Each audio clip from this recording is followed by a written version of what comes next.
Story 1. Black-eyed children of Thunder Bay. I watched my doorbell camera footage and saw two children standing on my porch with eyes that were completely black.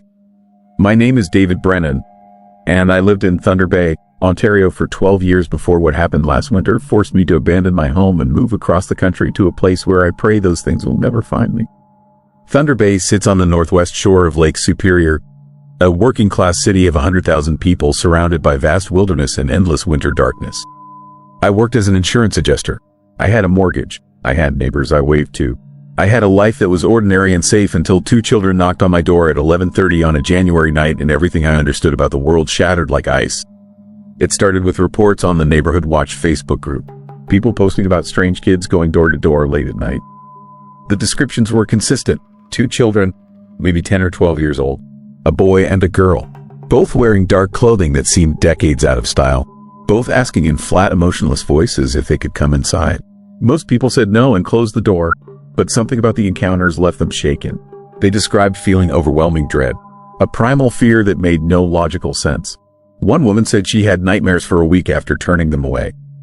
Another man said his dog refused to go near the front door for days afterward. I dismissed the posts as paranoia. Thunder Bay gets cold in January. -30 with wind chill. People see what they expect to see. Kids out late probably belong to families with chaotic schedules. The fear people felt was probably just the normal discomfort of unexpected visitors in the dark. I thought nothing of it until they came to my house. I was watching television when my doorbell rang. The sound made me jump. I was not expecting anyone. I checked my phone and pulled up the doorbell camera app. Two children stood on my porch. The boy was slightly taller. Both had pale skin and dark hair. Both wore clothing that looked wrong. Old-fashioned coats, the kind you see in photographs from the 1950s. And they were standing perfectly still. Not shifting weight, not moving at all, just standing there staring directly at the camera. I felt it immediately, a wave of wrongness that made my skin crawl and my stomach turn. Every instinct screamed at me not to open the door, not to engage, not to acknowledge them at all. But curiosity and social conditioning are powerful forces. These were children. They might need help. They might be lost or in danger. I opened the door but kept the chain lock engaged. The cold hit me like a physical force, but it was more than temperature. The air felt thick, heavy, like breathing through wet cloth. The children stood motionless on my porch. Neither blinked, neither shivered despite the brutal cold. And their eyes, God, their eyes, I could not see clearly through the crack in the door, but something about the way they stared made my blood freeze. The boy spoke first. His voice was flat, monotone, like someone reading words they did not understand. He said they were lost. He said they needed to come inside. He said their mother was waiting and they had to get warm. Every word felt rehearsed, artificial, wrong, and he never asked, he stated, as if he expected compliance, as if refusal was not an option he had considered. I told him to wait while I called the police. The girl spoke then, same flat voice, same emotionless delivery. She said they could not wait outside. She said they needed to come in right now. She said I had to invite them. That exact phrase, I had to invite them.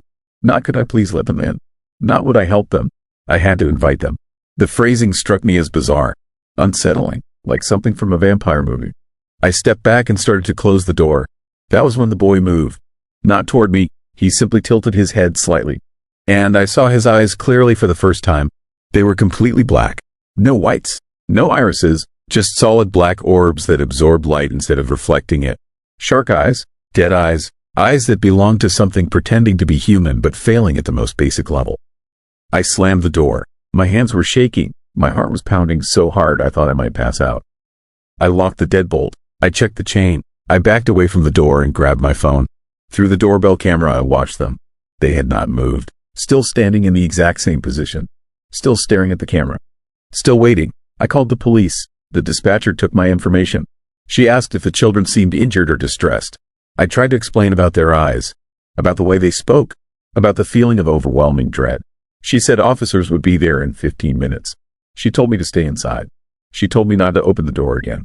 Something in her voice suggested she had heard similar reports before. I watched the camera feed. The children stood motionless for 13 minutes. Then, without warning, they turned in perfect unison and walked down my driveway. Their movements were synchronized, identical, like two parts of the same machine. They reached the sidewalk and vanished. Not walked away, vanished. One frame they were there. The next frame they were gone. The police arrived 20 minutes later. Two officers. They took my statement. They checked my porch and found nothing. No footprints in the snow. No signs anyone had been there. But they did not seem surprised. The older officer, a man named Kowalski with 30 years on the force, told me I had done the right thing by not letting them inside. He said there had been reports. Lots of them. Going back years, Kowalski sat in my living room and told me things that made my hands shake. The black-eyed children had been appearing in Thunder Bay since at least 2008. Always in winter, always late at night, always asking to be invited inside. No one knew what they were. No one knew where they came from. But people who let them in were never the same afterward. He told me about a family on Simpson Street. 3 years ago, the father answered the door late one night and found 2 children asking to come inside. He was a kind man, a social worker. He thought they were runaways or abuse victims. He let them in. His wife found him the next morning sitting in his living room, staring at nothing. Catatonic. He never spoke again, never responded to treatment. He sits in a care facility now, staring at walls, his mind gone to wherever those children took it. Kowalski told me about a woman on Syndicate Avenue who invited them in to use her phone. She screamed for 3 hours straight and then stopped. When paramedics arrived, she was sitting on her kitchen floor with her eyes gouged out. She told them she had to stop seeing them, that they were inside her head now, that they were showing her things humans were never meant to witness. She died by suicide 2 weeks later. The stories went on, person after person who made the mistake of inviting those children across their threshold. Some went insane, some disappeared, some died in ways that defied explanation. And the police could do nothing because there was no evidence. No bodies, no crime scenes, just broken people and security camera footage showing 2 children with impossible eyes. I asked why this was not national news. Why was no one investigating? Kowalski looked at me with tired eyes and said people had tried. Journalists, paranormal investigators, university researchers, none of their equipment worked near the children. Cameras malfunctioned. Audio recorders captured nothing but static. And the people who pushed too hard, who tried to document or expose the phenomena, tended to have accidents. Car crashes, house fires, falls from high places, always ruled accidental, always impossible to prove otherwise. He told me to never answer my door at night again, to never speak to the children if I saw them, to never, under any circumstances, invite them inside. He said they feed on something. Fear maybe, or something deeper, some essential part of human consciousness that they drain and consume. He said the best defense was avoidance, ignorance. Pretend they do not exist and maybe they will move on to someone else. The police left. I sat alone in my house. I downloaded the doorbell camera footage to my computer. I watched it over and over, analyzing every frame, looking for some explanation, some proof this was a prank or a hoax or anything other than what I knew it was. And that was when I noticed something that made my blood run cold. At the 3-minute mark, when the children were standing motionless, staring at the camera, there was a brief glitch in the video.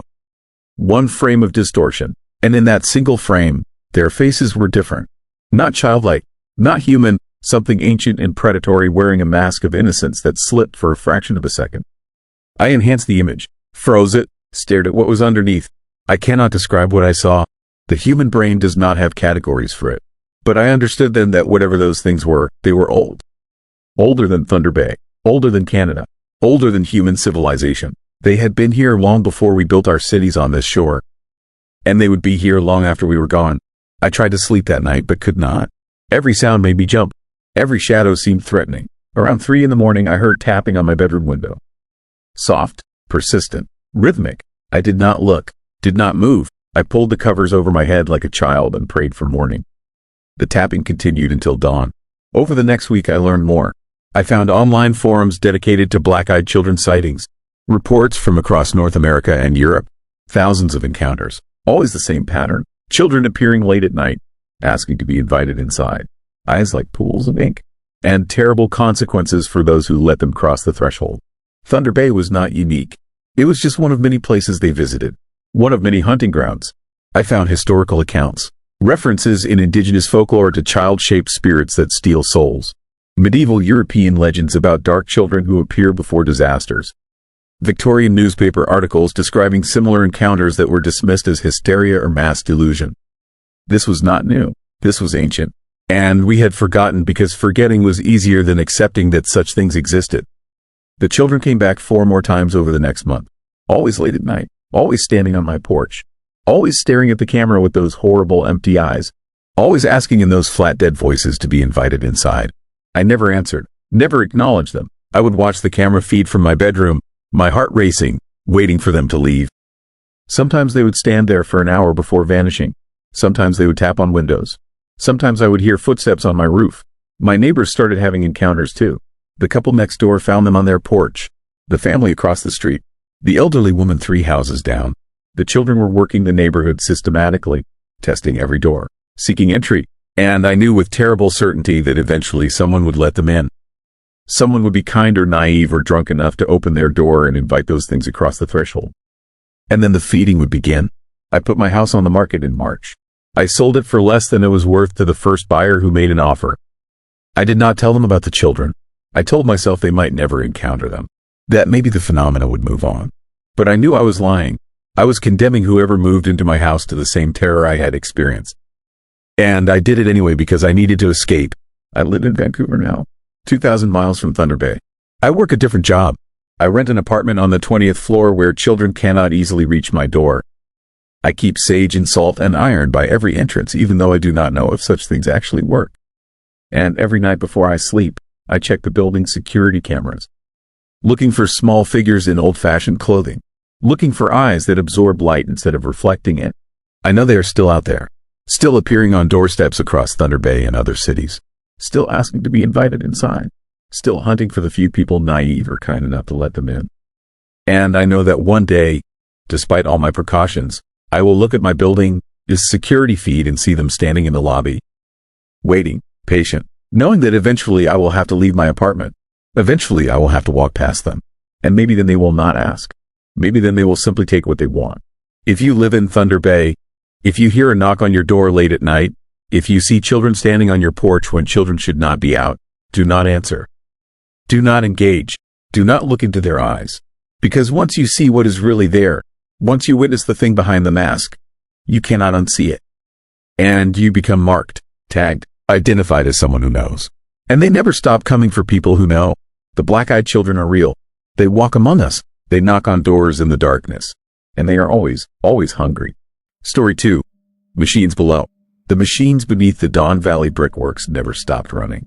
And I finally understand why no one was ever meant to hear them. I am a documentary filmmaker from Cleveland, 39 years old, specializing in abandoned industrial sites. Last October, I traveled to Toronto to film the old brickworks in the Don Valley. The place has been closed since 1984, turned into a park and community center, but the original factory structures remain standing. Massive brick buildings, towering kilns, the skeletal remains of a century of industry. Perfect material for my YouTube channel, which focuses on forgotten places and urban exploration. I had 40,000 subscribers and needed content that would push me past that plateau. The Don Valley brickworks seemed ideal, historic, photogenic, with just enough abandonment aesthetic to attract viewers. I arrived on a gray Thursday afternoon. The public areas were clean and renovated, but I had gotten permission to access the restricted zones. The parts they kept locked away from casual visitors. The deep factory floors, the basement levels, the tunnels that connected different sections of the sprawling complex. My guide was a maintenance worker named Paul, 50-ish, who had worked at the site for 15 years. He seemed reluctant when I mentioned wanting to explore the lower levels. Said most people stuck to the main floors, that the basement areas were unstable, not dangerous exactly, but unsettling. I assured him I was experienced, had filmed in dozens of abandoned factories, asylums, prisons. I knew how to be careful, knew how to handle creepy atmospheres and structural hazards. He finally agreed, handed me a hard hat and a heavy flashlight, and led me into the restricted section. The upper floors were what I expected. Vast empty spaces where machines once stood, brick walls covered in decades of grime, broken windows letting in weak autumn light. I filmed for an hour, getting establishing shots and narrating about the history of the site. Then Paul opened a metal door that led to a stairwell descending into darkness. Said this connected to the original factory basement, the area where they had stored raw materials and maintained the heavy equipment. He would wait upstairs. His radio did not work well down there, but if I needed anything, just come back up and find him. I descended alone into the dark. The stairwell seemed to go down forever, my flashlight beam cutting weak circles in the blackness. The temperature dropped with each step. The air grew thick and damp, and slowly, gradually, I became aware of a sound, a low hum, almost below the threshold of hearing, like machinery running somewhere in the distance. I stopped on the stairs and listened. The sound was constant, rhythmic, a deep vibration that I felt in my chest as much as heard with my ears. I continued down. The stairwell opened into a vast basement space. My flashlight revealed massive concrete pillars supporting the structure above. Old equipment rusted in corners. Cables and pipes ran along the ceiling. Everything covered in dust and cobwebs that suggested no one had been down here in years. But the humming was louder now. Definitely the sound of running machinery. Heavy industrial equipment operating somewhere deeper in the complex. I followed the sound, filming as I went, my camera light adding to my flashlight beam. The basement extended much farther than I expected. Room after room connected by narrow passages and doorways. The humming grew steadily louder, more distinct. I could make out individual sounds now. The rhythmic clank of metal on metal. The grind of gears. The hiss of steam or compressed air. But it made no sense. The brickworks had been closed for decades. No power, no reason for any machinery to be operating. Yet the sounds were undeniable. Real, coming from somewhere ahead. I should have turned back. Should have recognized this was wrong. But curiosity and the thought of the incredible footage I could get pushed me forward. This was exactly the kind of mystery that would drive engagement. Urban explorers love this stuff. The unexplained, the eerie, the too good to be true discovery. I found a metal door at the end of a long corridor. Heavy, industrial, the kind designed to seal something in, or keep something out. The humming was loudest here. The vibrations made the door itself tremble slightly under my hand. I tried the handle, locked, but the lock was old, rusted. I put my weight into it and the mechanism broke with a screech of metal. The door swung open. Beyond was another stairwell, leading down, much steeper than the one I had descended from the main floor. The walls here were different. Not concrete, not brick, something older, rougher, like they had been carved directly from bedrock. The machinery sounds echoed up from below. Loud now, unmistakable. The sound of a factory in full operation. I descended the stairs, my heart pounding, my filmmaker instincts screaming that this was the shot. The moment, the discovery that would make my career. The stairs ended in a chamber that should not have existed. A vast space hollowed out of the rock beneath the brickworks. And it was full of machines. Not modern machines. Not anything that should be running in 2024. These were ancient, massive contraptions of iron and brass and gears. Designs I did not recognize. Functions I could not guess. But they were moving, operating. Pistons rising and falling, wheels turning, levers shifting with mechanical precision. And there was no power source I could see. No electricity, no steam boilers, no fuel. The machines simply ran, had been running, would continue running. The chamber extended into darkness beyond my lights.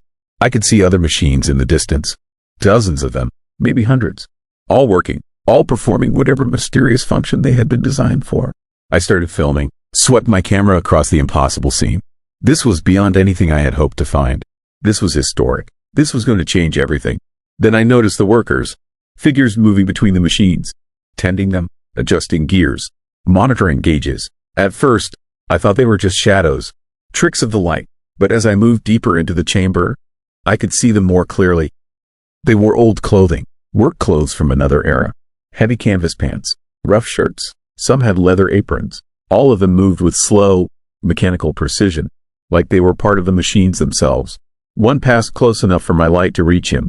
I saw his face clearly. Gray skin, sunken features, eyes that did not blink, did not react to my presence. He reached up to adjust a valve on one of the machines. His movements smooth and practiced. Then he moved on to the next task. They were not alive, not dead exactly, something in between, something that had been working these machines for so long they had become extensions of the equipment itself. Terror finally broke through my fascination. I backed away, my camera still recording. More workers appeared, dozens of them, all moving with that same mechanical precision, all tending the machines in an endless routine. I turned to run back to the stairs, found my path blocked by 3 of the workers. They stood motionless, staring at me with those dead eyes. Not threatening, not aggressive, just watching, waiting. I tried to go around them. They shifted position, blocked me again, still not touching me. Not speaking, just preventing my escape with patient, mechanical certainty. Behind me, the sound of the machines changed. The rhythm shifted, like they were adjusting, adapting, making room for something new. I understood then, this was not just a factory, not just machines. This was something older, something that had been here long before the brickworks was built. The factory above had been constructed over it, maybe deliberately. Maybe the builders had known, had tried to seal it away. But the machines never stopped. The workers never left their posts. And occasionally, someone would venture too deep, would find the door, would descend the stairs, would discover what ran beneath the Dawn Valley. And they would stay, would join the workers, would become part of the endless mechanical routine. I felt hands on my shoulders. Cold hands, strong hands. The workers had finally moved to claim me. They turned me toward the machines, guided me forward with gentle but irresistible pressure. I screamed, fought, dropped my camera and flashlight. But more hands grabbed me. Dozens of hands, all cold, all strong, pulling me deeper into the chamber, toward a machine that stood waiting. A machine with a space just my size. The last thing I remember clearly is being positioned in front of that machine, feeling something cold close around my wrists, around my ankles, locking into place with mechanical precision. Then the rhythm took me, the pattern, the endless cycle of the machines. I do not know how long I stood there. Time meant nothing. There was only the work, the task, the function I was meant to perform.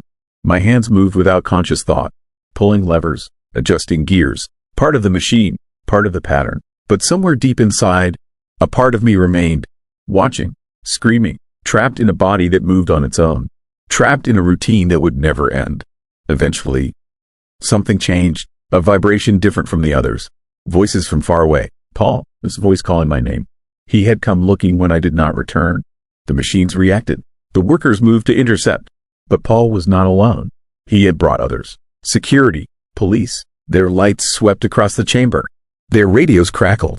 The machines slowed. Just slightly. The workers hesitated. Whatever held us was disturbed by the intrusion, weakened by multiple presences. I felt the grip loosen. Just a fraction. Just enough. I pulled against the restraints with everything I had. The metal gave way, released me. I ran, stumbled through the workers. They reached for me, but their movements were sluggish now. Confused, I made it to the stairs, climbed with burning lungs and screaming muscles. Paul caught me as I emerged into the upper basement, dragged me up the next flight, into light, into air, into the world of the living. I spent 3 days in a Toronto hospital. Severe hypothermia despite it being October. Muscle damage consistent with sustained immobility. And psychological trauma the doctors could not explain. My camera and equipment were never recovered. The door I had opened was welded shut. The entire lower level was sealed with concrete. Official reports said there was dangerous structural instability, that the area posed a collapse risk.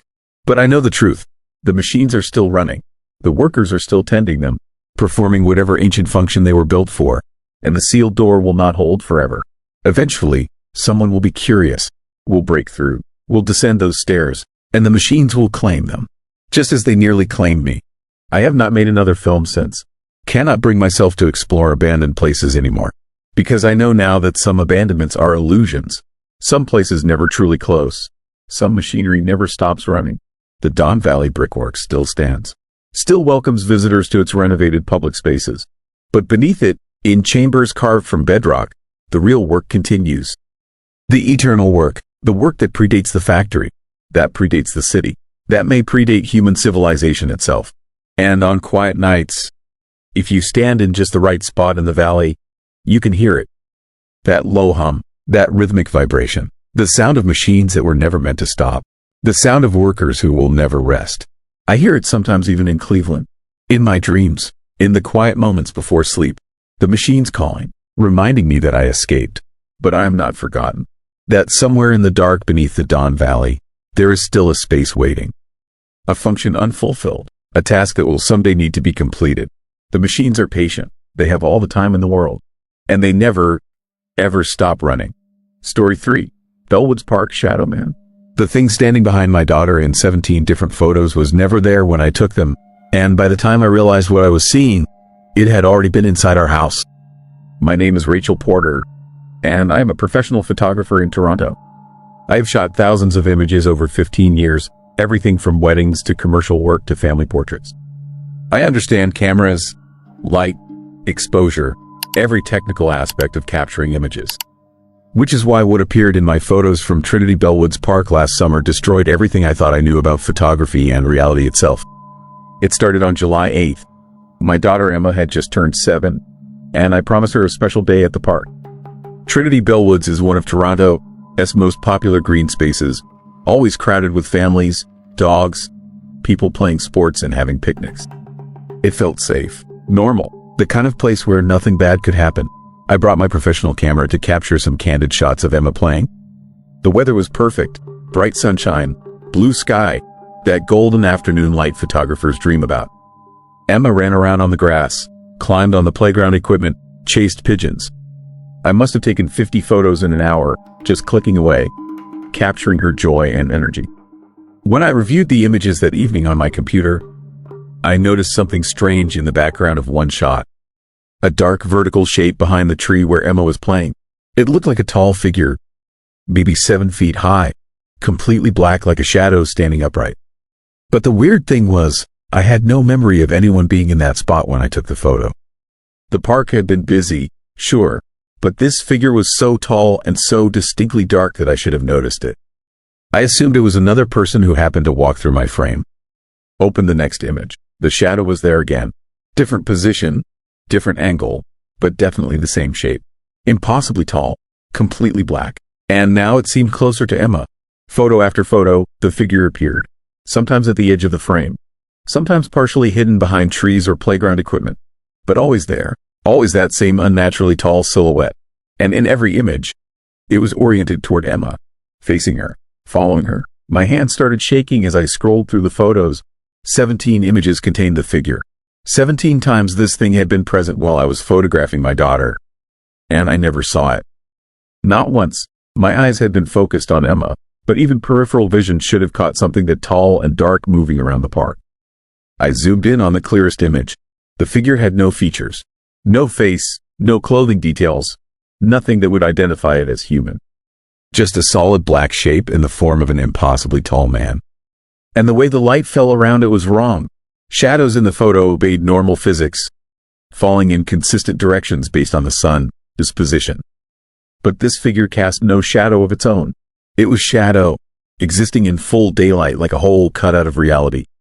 I told myself it was a camera glitch, digital artifacts, some kind of lens flare or sensor malfunction creating the illusion of a figure. But the shape was too consistent, too deliberate in its positioning. And it appeared in photos taken with different exposures, different angles, across 30 minutes of shooting time. I did not sleep that night. Kept the photos open on my screen, studying them, trying to find some rational explanation. Around 3 in the morning, I noticed something that made my blood turn to ice. In the last photo I had taken, the one of Emma waving goodbye to the park, the figure was no longer behind her. It was at the park entrance, right where we had exited, like it had followed us to the edge of the park and watched us leave. The next morning, I posted a few of the images on a photography forum, asking if anyone could explain the anomaly. Within hours, responses flooded in, but not the technical explanations I expected. Instead, person after person shared their own photos from Trinity Bellwoods Park, all containing the same tall shadow figure, all showing it lurking in backgrounds, near children, always facing the subjects, always invisible to the photographer until they reviewed their images later. The posts went back years.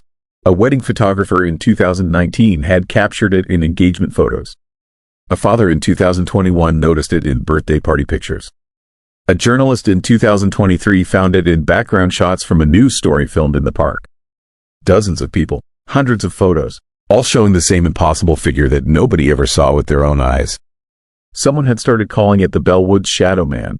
Amateur paranormal investigators had set up cameras in the park, trying to capture it deliberately. But the figure only appeared in candid photos, taken by unsuspecting people who were focused on other subjects. Any attempt to photograph it directly resulted in normal images with nothing unusual. The really disturbing part was the pattern. Every person who captured the Shadow Man in their photos reported the same thing happening within a week. They would start seeing it in other photos. Not just from the park, from everywhere. Their home, their workplace, restaurants, street corners. The figure would begin appearing in any photograph they took, always in the background, always watching, gradually moving closer in each successive image. I checked my phone. This photo gallery. Images from the past 3 days. The Shadow Man was in 6 of them. A selfie I took with Emma at home showed it in the hallway behind us. A picture of my coffee that morning had it visible through the kitchen window. A shot of traffic from yesterday revealed it standing on the sidewalk, facing my car. It was following me, not just at the park, everywhere, and I had brought it home. That night, Emma woke up screaming. She said a tall, dark man was standing in her closet, watching her sleep. I ran to her room, turned on every light, checked the closet. Nothing there. I told her it was a nightmare and stayed with her until she fell back asleep. But I knew it was not a nightmare. I had seen the photos. I knew something was in our house. Over the next week, the sightings accelerated. The shadow man appeared in every photo I took. It was getting closer. In one image, it stood directly behind Emma while she ate breakfast, its featureless head tilted down toward her like it was studying her. In another, I captured it in our bathroom mirror, standing in the shower, watching as I brushed my teeth. I stopped taking photos entirely, disconnected my camera, put my phone away, but Emma kept seeing it. She would point to empty corners and ask why the tall, dark man was there. She stopped sleeping alone, started having panic attacks when I left her sight. I contacted a paranormal researcher who had been studying the Bellwoods shadow man phenomenon. She told me something that made me want to vomit. The figure was not a ghost or spirit. It was something else, something that existed just outside normal perception, visible only through the artificial eye of a camera lens. And when people became aware of it, when they acknowledged its presence through those photos, it gained power. It could begin manifesting in reality, becoming visible, becoming physical. She said there were 2 cases where the shadow man had fully materialized, both in Toronto, both involving children who were present in the original park photos. In one case, a 5-year-old boy vanished from his bedroom. Security cameras showed the shadow man entering his room at 3 in the morning. The boy was never found. In the other case, a girl, Emma's age, was discovered catatonic in her closet, her eyes wide open but completely unresponsive. She had been missing for 2 days. When she finally spoke, she could only repeat one phrase. "He is always watching." I packed Emma's things that night. We left Toronto within 12 hours, drove to my parents' house in Ottawa, told them we needed to stay indefinitely. I did not bring my camera, did not bring any device capable of taking photos. I made Emma promise never to let anyone photograph her. For 3 weeks, everything seemed fine. Emma stopped seeing the shadow man. She started sleeping through the night. I thought maybe distance had broken whatever connection had been established. Maybe leaving Toronto had saved us. Then my mother showed me a photo she had taken on her phone. Just a casual picture of Emma playing in their backyard. Nothing special, but there in the background, partially hidden behind the garden shed, I saw it. That impossibly tall silhouette. The Bellwoods shadow man had followed us. Distance meant nothing to it. That was 4 months ago. We are still in Ottawa, but I know it is only a matter of time. The figure appears in photos more frequently now. Always closer, always watching Emma with that featureless face. I have stopped my parents from taking pictures, thrown away all cameras in the house. But other people exist. Friends, teachers, other parents at school who innocently photograph their children and unknowingly capture the thing that is stalking my daughter. I found online accounts from other victims, parents whose children were targeted after the shadow man appeared in park photos. Most of them tried to run like I did. None of them succeeded in escaping it. The thing is patient, persistent. It exists in the spaces between what we see and what cameras capture, and it has chosen Emma for reasons I cannot understand. Last night, I woke up at 3 in the morning. Emma was standing at my bedroom door, her eyes open but glazed, like she was sleepwalking. She was pointing at something behind me, at my headboard, at the wall. I turned on the light, and there was nothing there, but Emma kept pointing, kept staring at something only she could see. She said the tall, dark man told her something. He said soon she would be able to see him all the time, not just in photos or in the dark. He said soon he would be able to touch her, to take her somewhere quiet where they could be together forever, somewhere the cameras could not follow. I have tried everything, blessed the house, hired people who claim to cleanse negative energy, contacted police, though they look at me like I am insane. How do you report something that only exists in photographs? How do you protect your child from something that exists in the space between light and shadow, between the real and the captured? I am writing this down because I need people to know. If you visit Trinity Bellwoods Park in Toronto, be careful what you photograph. Look at your images closely. Check the backgrounds. Because if you see that tall, dark shadow where nobody was standing, if you capture the Bellwoods shadow man in your photos, you have made yourself visible to it. And once it knows you exist, once it begins following you through digital images, it is only a matter of time before it crosses over completely. Before it becomes real. Emma is sleeping next to me right now as I type this. I have not let her out of my sight in days, but I can feel it, that presence, that certainty that something is watching us from somewhere we cannot see, waiting for the right moment. the right weakness, the right opening to take what it wants. Tomorrow morning, I am deleting every digital photo I own, destroying every memory card, every backup, every trace of images that might contain that thing. Maybe if I erase all evidence of its existence in our lives, it will move on to someone else. Or maybe it's already too late. Maybe the moment I captured it on camera in Trinity Bellwoods Park, the moment I became aware of its existence, I sealed our fate. If you are listening to this and you have young children, please be careful what you photograph. Please check your images, because somewhere between the lens and the light, in the space where reality becomes digital data, something is watching. Something tall and dark and impossibly patient. And once it chooses you, it never stops following. Story 4. Oshawa Basement Murmurs. I listened to audio recordings of voices whispering in an empty basement, and every word was about me. My name is Michael Voss, and I worked as a cold case investigator for the Durham Regional Police in Oshawa, Ontario for 9 years before what I discovered in the Coleman house forced me into early retirement. Cold cases are supposed to be puzzles with missing pieces. You gather evidence.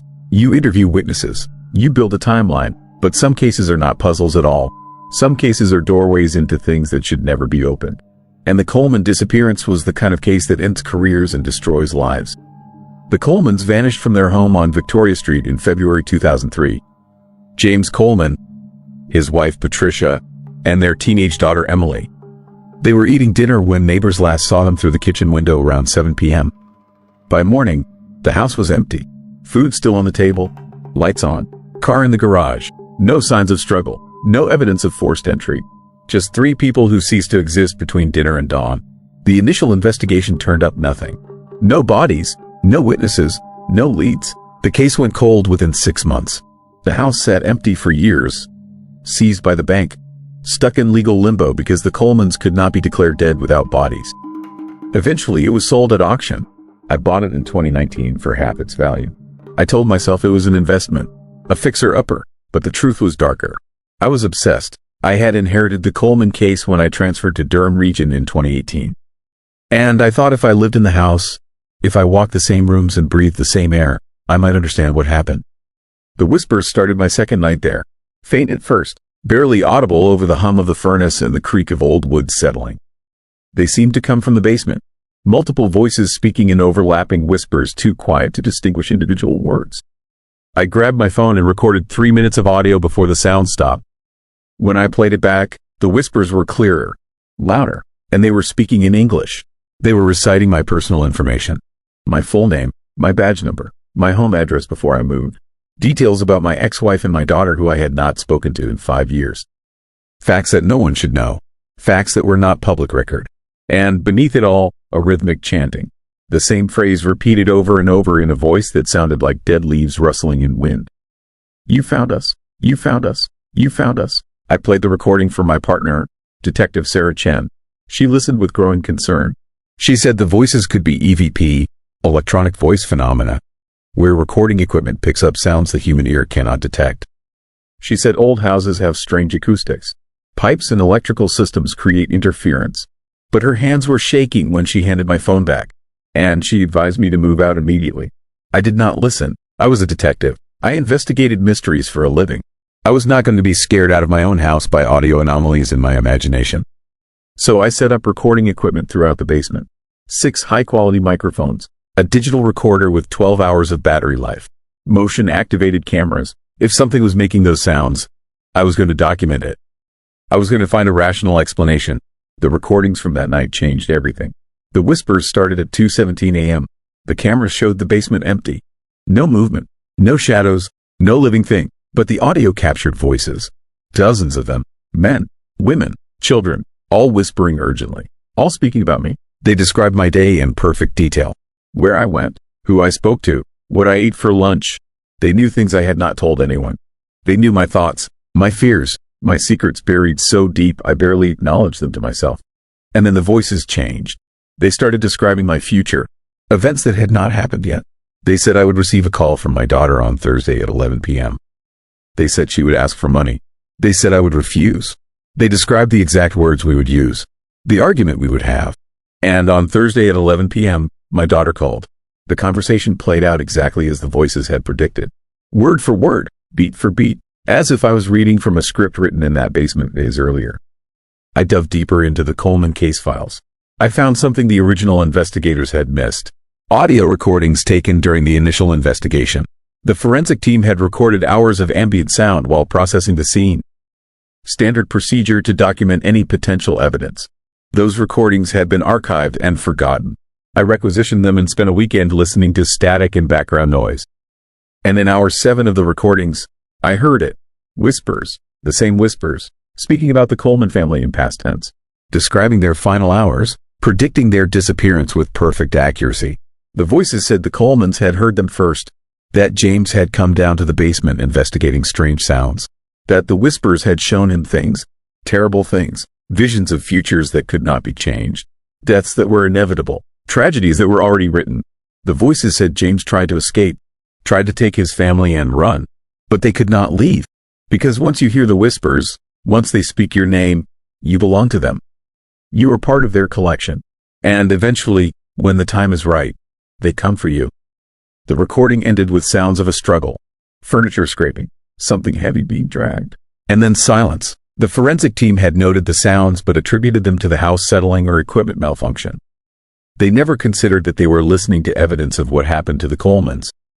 They never considered that the basement itself was somehow recording and replaying events across time. I brought my findings to Chen.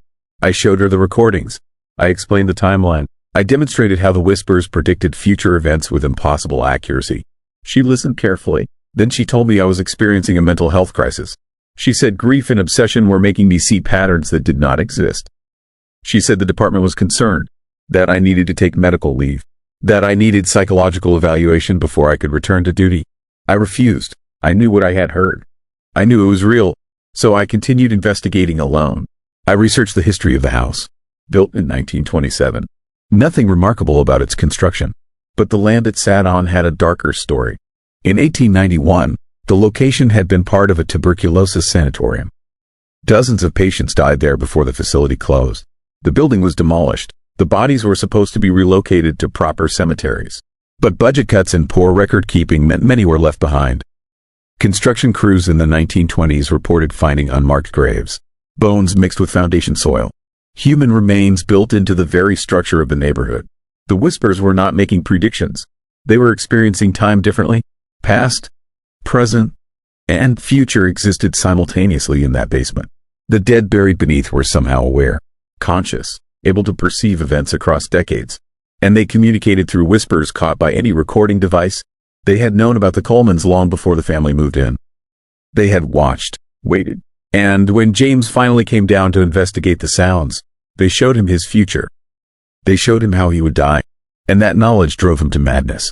I realized then that I was following the same path. The whispers had predicted my arrival. They knew I would buy the house. They knew I would investigate. They were describing my future even now, telling me what would happen next. And I understood with horrible clarity that I could not change it. That free will was an illusion. That everything was already decided. Already recorded in that basement where time collapsed and the dead spoke truth that living minds could not bear to hear. The whispers told me I would go to the basement one final time. They said I would bring a recorder. They said I would listen to their complete message, the full prediction of what was coming. And they said I would not leave, that I would join them, that I would become another voice in the chorus whispering through the decades. Warning, predicting, trapped in a loop of knowing what cannot be changed. I am in the basement now. My recorder is running. The whispers are louder than ever before. They are telling me about my daughter, about the accident she will have next month, about the phone call I will never receive because I will not be here to answer. They are telling me about Chen, about how she will investigate my disappearance, about how she will buy this house 5 years from now, drawn by the same obsession, the same need to understand. They are telling me that time is a circle, that the same events repeat with different players, that this house collects investigators who get too close to truth. And now they are telling me about you, the person listening to this recording. They know your name. They know why you are interested in this case. They are describing your future right now, every choice you will make, every path you will take. And they are telling me that you will come here too, that you will stand in this basement, that you will hear the whispers. And you will join us in the darkness beneath time where the dead speak and the living lose themselves in predictions they cannot escape. The voices are getting louder. They are no longer whispers. They are screams. And I understand now, this is not a haunting. This is a trap. A pocket of broken time where consciousness gets caught. Where awareness persists without body or escape. Where you exist forever in the moment of understanding that everything has already happened. That you have no choices.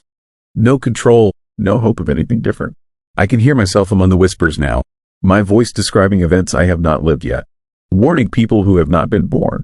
Stuck in a loop of prediction and observation. And I know that when they find my body, when they process this scene and archive these recordings, someone will listen.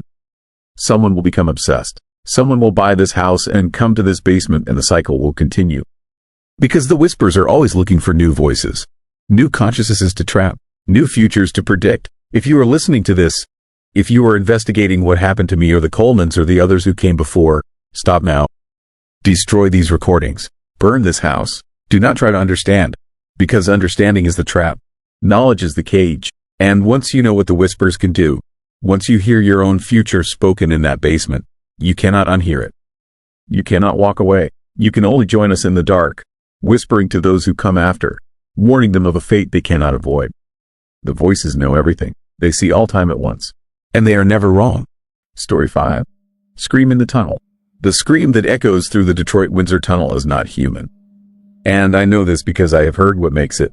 I am a long-haul trucker from Michigan, 44 years old, hauling freight between Detroit and Toronto 3 times a week for the past 12 years.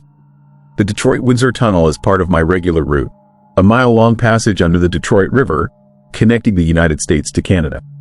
I have driven through it hundreds of times, knew every curve, every tile on the walls, every echo of my engine in that confined space. Until 3 months ago, it was just another tunnel, just another part of the job. Then I heard the scream. It happened on a Tuesday night in early September. I was heading into Canada around midnight, my rig loaded with automotive parts. Traffic was light, just a few cars ahead of me and a couple behind. Normal late-night crossing. I was about halfway through the tunnel when every car alarm started going off at once. The vehicles ahead of me, the ones behind, even cars in the opposite lane heading toward Detroit. A cacophony of horns and alarms echoing off the tunnel walls with deafening intensity. But underneath that mechanical noise, I heard something else. A scream. Piercing. Inhuman. So loud it seemed to vibrate through the steel of my truck. A sound that made my hands clench the steering wheel and my foot instinctively hit the brake. The scream lasted maybe 5 seconds.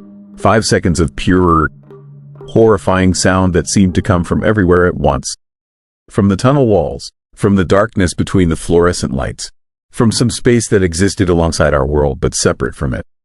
Then it stopped. The car alarms continued for another minute before drivers shut them off. Traffic moved again. We all continued through the tunnel like nothing had happened. But I saw the other drivers' faces as we emerged into Windsor. Pale, shaken, eyes wide with the same fear I felt. I tried to rationalize it. Some kind of mechanical malfunction. The tunnel's ventilation system creating a weird echo. My imagination amplified by exhaustion in the late hour. But I knew what I had heard. And it was not mechanical. Over the next few weeks, I talked to other drivers. Quietly, carefully, not wanting to sound crazy. And I found that I was not alone. The scream had been heard before. Multiple times over the past 2 years. Always at night. Always triggering car alarms. Always leaving drivers terrified and confused. Most people did not report it. Who would believe them? What would they say? That they heard a supernatural scream in an underwater tunnel? The authorities would dismiss it as acoustics or mass hysteria. But the stories were consistent. The scream was real, and it was getting more frequent. I started researching the tunnel. This history, built in 1930, nearly a century of vehicles passing through, millions of crossings, and in all that time, no record of anything unusual. No accidents that would create a haunting. No deaths in the tunnel itself. But I found something else, something that made my blood run cold. Before the tunnel was built, before the riverbed was excavated, there had been warnings from the local indigenous communities. The Anishinaabe people who had lived in the region for thousands of years. They said the area beneath the river was sacred, a boundary place, a threshold between worlds that should not be crossed. The engineers ignored them, dug into the riverbed, carved out their tunnel, connected 2 nations with a mile of concrete and tile under a river that had been a natural barrier for millennia. And something had noticed, something that lived in the spaces between, something that had been disturbed. I know this sounds insane. I am a practical man, a trucker. Not someone prone to supernatural beliefs. But after hearing that scream, after feeling it vibrate through my entire body, I could not dismiss it as nothing. The second time I heard it, I was prepared. I had mounted a dash cam in my truck specifically to record the tunnel. Wanted evidence, wanted proof that I was not losing my mind. It happened 3 weeks after the first incident. Same time of night, same position. About halfway through, the scream erupted with even more intensity than before. My dashcam captured the moment. The sudden triggered alarms, my own panic breathing, and in the audio, underneath the mechanical noise, you could hear it. That inhuman scream, but the camera caught something else. Something I had not seen in the moment because I was focused on driving. In the spaces between the lights, in the shadows along the tunnel walls, there were shapes, movements, things that should not have been there. I watched the footage dozens of times, slowed it down frame by frame. The shapes were vague, indistinct, but they were there, moving along the walls, pressing against the boundary of our reality, trying to break through. And in one frame, frozen at exactly the moment of the scream, I saw a face, distorted, elongated, mouth open impossibly wide, eyes that were just empty voids. It was there for a single frame, then gone. I should have stopped driving that route, should have requested different assignments. But I needed to understand, needed to know what was happening in that tunnel. I started talking to tunnel maintenance workers. Found one guy, an older mechanic named Frank, who had worked there for 30 years. He was retiring in a month and did not care about keeping secrets anymore. Frank told me the screams had started about 2 years ago, right after they did major renovation work on the tunnel, this drainage system. They had to dig deeper than the original construction, had to break through layers of bedrock that had been left intact for 90 years. The work crew reported strange things. Tools going missing, equipment malfunctioning, and sounds, scratching sounds coming from the newly opened spaces, like something was trying to get through. One worker quit after seeing handprints on the inside of a sealed drainage pipe. Handprints that were too large to be human, made by fingers that were too long, pressed into the concrete like the material was soft clay. Management sealed up the drainage work quickly, faster than planned. Frank said they seemed desperate to close off whatever they had opened. But the damage was done. The barrier had been breached. And now something was leaking through. The screams were not attacks. Frank said they were warnings, or maybe calls. Something on the other side trying to communicate, trying to find a way through the cracks in reality that human engineering had created. My third encounter with the scream was different. Worse, I was in the tunnel at the usual time when traffic suddenly stopped. Complete gridlock. Something ahead had caused a backup. We sat there for 20 minutes, engines idling, exhaust building up despite the ventilation. And then I heard it again. Not the scream this time. Something else. Scratching sounds, coming from above my cab, from the tunnel ceiling. I looked up through my windshield. The tiles on the ceiling directly above me were bulging, like something was pushing against them from the other side, pressing hard enough to warp the concrete behind them. Other drivers noticed too. I could see people in nearby cars staring up in horror.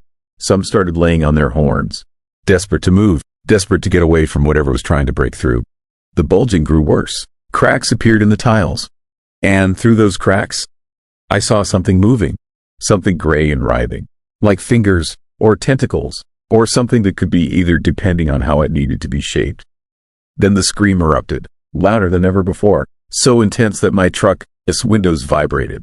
The car alarm seemed almost quiet by comparison. And in that moment, the bulging stopped. Whatever was pushing through retreated. The cracks remained, but nothing emerged. Traffic started moving again. We drove beneath those cracked tiles.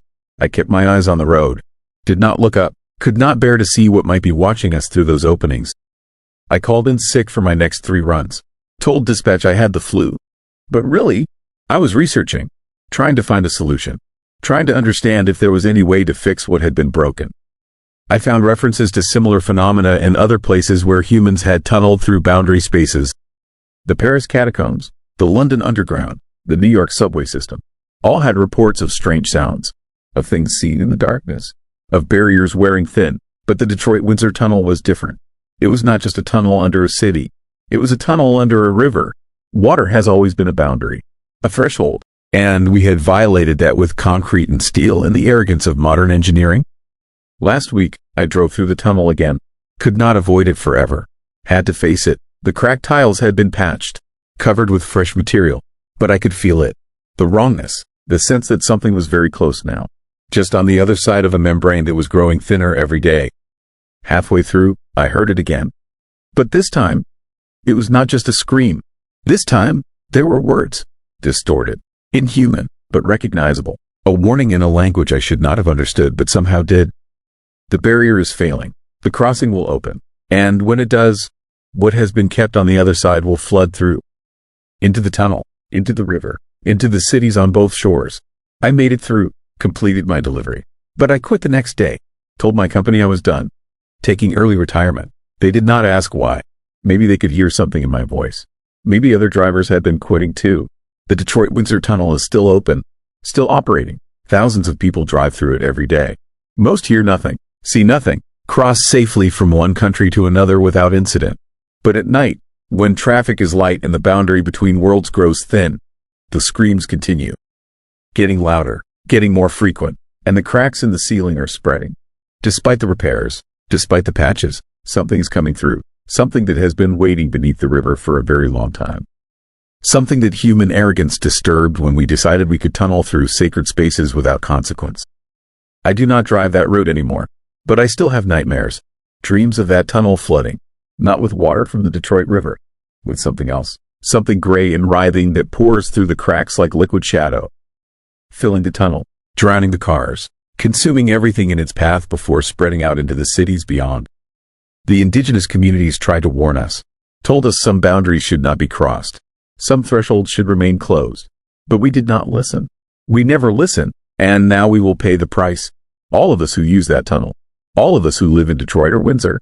Because when that barrier finally fails completely, when whatever is on the other side breaks through, there will be nowhere to run.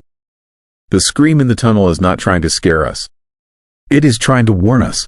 Trying to tell us to stay away. That danger is coming. That the crossing we built beneath the river has become a doorway we cannot close. I hear it sometimes even now. In my dreams. In quiet moments. That terrible, inhuman scream echoing through a mile of concrete under a river. Getting closer. Getting clearer. Getting ready to burst through into our world. And when it does, God help us all. Story 6. Lake Simcoe ice fishermen who never returned. The claw marks in the ice were 18 inches long and carved so deep they went through 4 inches of solid freeze, and they led from my brother's fishing hut straight toward the center of Lake Simcoe before vanishing into nothing. My name is Thomas Grant, and my brother disappeared from Lake Simcoe on February 3rd of last year. The police investigation lasted 6 weeks before they closed the case as a probable drowning, another tragic ice fishing accident in a province that sees dozens every winter. But I was there. I saw the evidence they ignored. And I know my brother did not drown. Something took him through that ice. Something with claws that should not exist in any lake in Ontario. Kevin had been ice fishing on Lake Simcoe for 20 years. He knew that lake better than anyone, understood ice conditions, safety protocols, all the dangers that come with winter fishing. He was careful, experienced, not the type to make rookie mistakes that get people killed. On February 2nd, Kevin texted me that he was heading out to his usual spot near Kempenville Bay for the weekend. He had a permanent ice hut out there, a small insulated cabin he kept on the lake each winter. I told him to stay warm, catch something big, the usual brother stuff. That was the last normal conversation we ever had. When Kevin did not answer his phone on Sunday evening, I got worried. He always called before driving home, always checked in. By Monday morning with still no contact, I drove out to the lake with a sick feeling in my gut. I found his truck in the parking area near the shore. Inside was his wallet, his keys in the ignition, engine cold. Someone had left it there but taken nothing. I called the police immediately, then headed out onto the ice to find his hut. The February sun was setting as I approached his fishing cabin, about half a mile from shore. The ice was solid, at least 12 inches thick, safe by any standard. But something felt wrong. The air was too quiet. No wind, no sound of other fishermen nearby. Just an oppressive silence that made my skin crawl. Kevin's hut door stood wide open, hanging crooked on its hinges like someone had torn it off violently. I called his name. No answer. Stepped inside. The interior was destroyed. His fishing gear scattered everywhere. The propane heater knocked over, still connected but cold. His thermos of coffee spilled across the floor, frozen into a dark stain. The hole he had augured through the ice was still there, his line still in the water, but the rod had been snapped in half like a twig. And there was blood. Not much, just a few drops on the wooden floor near the doorway. Fresh enough that it had not completely frozen. I stumbled back outside and that is when I saw them. The marks in the ice. They started right at Kevin's doorway and led away from the hut, away from shore, heading toward the deepest part of the lake. Not human footprints, these were different. Long gouges carved into the solid ice, 3 parallel lines in each mark, spaced like fingers but wrong. Too long, the claws or talons of something massive dragging across the frozen surface. Each gouge was at least 18 inches long and so deep I could fit my entire hand inside the grooves. Whatever made these marks was heavy enough and strong enough to carve through ice that could support a truck.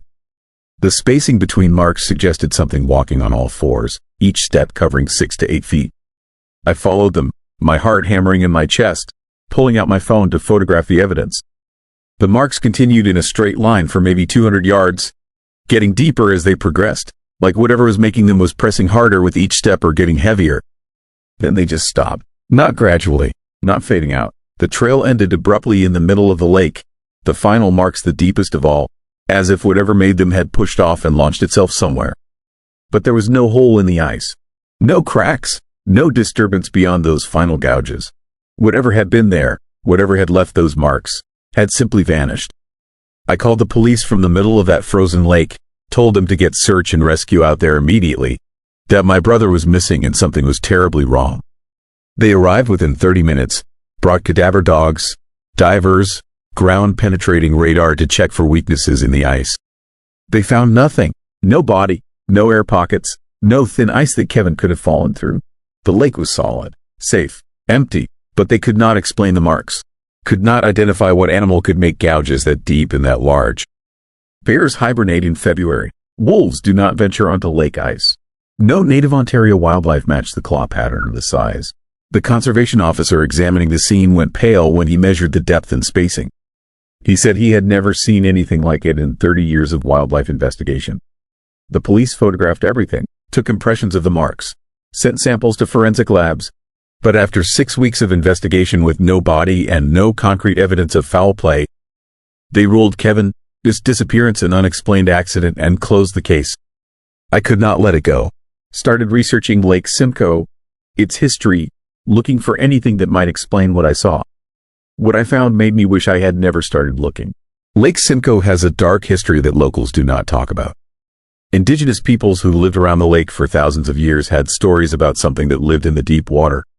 They called it different names in different dialects, but the description was consistent. A creature that moved beneath the ice in winter, that could smell warmth from miles away, that would claw through the frozen surface to reach anyone foolish enough to stay on the lake after dark. The stories described it as massive, amphibious, with a body like a seal but larger than a moose and far more aggressive. They said it had claws designed for breaking through ice from below, that it would wait under fishing huts sensing heat and movement, then strike when its prey was alone and vulnerable. In the 1920s, there were multiple reports of ice fishermen disappearing from Lake Simcoe under mysterious circumstances. Huts found abandoned, gear destroyed, strange marks on the ice. The deaths were blamed on thin ice or blizzards, but local fishermen whispered about something else. Something that hunted the lake in winter. The reports stopped after 1932. Not because the disappearances ended, but because people stopped talking about them. Tourism was important. Ice fishing brought money to the region. Rumors of a monster would kill the industry, but every few years, someone would vanish. Always in winter, always from the ice, always with their hut found open and destroyed. The pattern was consistent going back decades. Dozens of people. And Kevin was just the latest. I found something else. A research paper from 1997, buried in an obscure wildlife journal. A biologist had investigated reports of unusual predator activity in Lake Simcoe and documented something disturbing. Large unidentified breathing holes found in lake ice, far from shore. Carcasses of deer and smaller animals dragged onto the frozen surface, the wounds inconsistent with any known predator. And most disturbing, recordings of vocalizations captured by researchers. Deep, resonant sounds coming from beneath the ice that matched no known aquatic mammal. The paper concluded that Lake Simcoe might harbor an undocumented species, possibly a remnant population of something thought extinct, adapted to the cold water environment. But the research was never followed up. The biologist died in a boating accident on the lake 2 years after publishing the paper. His research materials vanished. Nobody continued his work. I went back to Kevin, his hut last month. It still sits on the ice each winter, abandoned but intact. Other fishermen avoid that area now. They say it feels wrong. Too quiet, like something is waiting beneath the ice. I brought a hydrophone, underwater listening equipment I rented from a university lab. Dropped it through the fishing hole Kevin had augured, the same hole where his line still hung when I found his hut empty. I put on headphones and listened to the sounds beneath Lake Simcoe's frozen surface. For 10 minutes, nothing. Just the ambient noise of water moving under ice. Then I heard it, a sound like breathing. Deep, rhythmic, impossibly loud. And underneath that, movement. Something large displacing water, circling, aware that something was listening above. Then came the scratching, right below me, right under 4 inches of solid ice. The same sound I imagine my brother heard in his final moments. Long claws scraping against the underside of the frozen surface, testing the thickness, searching for weakness. I pulled up the hydrophone and ran. Did not stop until I reached shore. That night, I had nightmares about Kevin in his hut, hearing that scratching below him, realizing too late what was beneath the ice. About the moment something broke through, massive claws grabbing him, pulling him down into water so cold it stops your heart in seconds. The police say he drowned, that he must have fallen through weak ice despite all evidence showing the ice was solid. They have filed away the photos of those impossible claw marks with all the other unexplained evidence they cannot account for. But I know what happened. I know something lives in the deep water of Lake Simcoe. Something that has been there for generations, hunting ice fishermen, dragging them through holes it creates from below. Something with claws strong enough to carve through solid ice and leave marks that terrify wildlife experts. Kevin's body was never recovered. None of them are. The lake is hundreds of feet deep in places. Whatever took my brother is still down there, still hunting, still waiting for the next person to drill a hole and sit on the ice, unaware of what watches from below. I will never ice fish again. Will never set foot on Lake Simcoe, this frozen surface, because I know the truth that nobody wants to acknowledge. That lake is not safe. That something prehistoric, something that should not exist in a Canadian lake, has made it home. And every winter when the ice forms and fishermen return to their huts, it wakes up hungry. If you ice fish in Ontario, if you hear scratching beneath your feet, get off the ice immediately. Do not investigate. Do not assume it is normal ice movement or thermal contraction, because it might be claws. Claws testing the thickness, searching for a way through, guided by something ancient and patient and impossibly strong. My brother learned that too late, and somewhere in the dark water beneath Lake Simcoe, this winter ice, I believe he is still there. Not alone, never alone, kept by whatever claimed him that February night when he heard scratching below his hut and opened the door to find claws waiting in the darkness. Story 7. Floating lights of Burlington Skyway. The orbs appeared above the Burlington Skyway at exactly 2:47 in the morning, and by the time they vanished 6 minutes later, 3 cars had driven off the bridge into the dark water below. My name is Chris Dalton, and I was one of the drivers who saw those lights. I am one of the few who survived what happened that October night, and I am telling this story because the official explanation is a lie designed to hide something far more terrifying than anyone wants to admit. I drive a delivery route that takes me across the Burlington Skyway 5 nights a week. It is a massive bridge spanning Hamilton Harbor, connecting Burlington to Hamilton across the western end of Lake Ontario.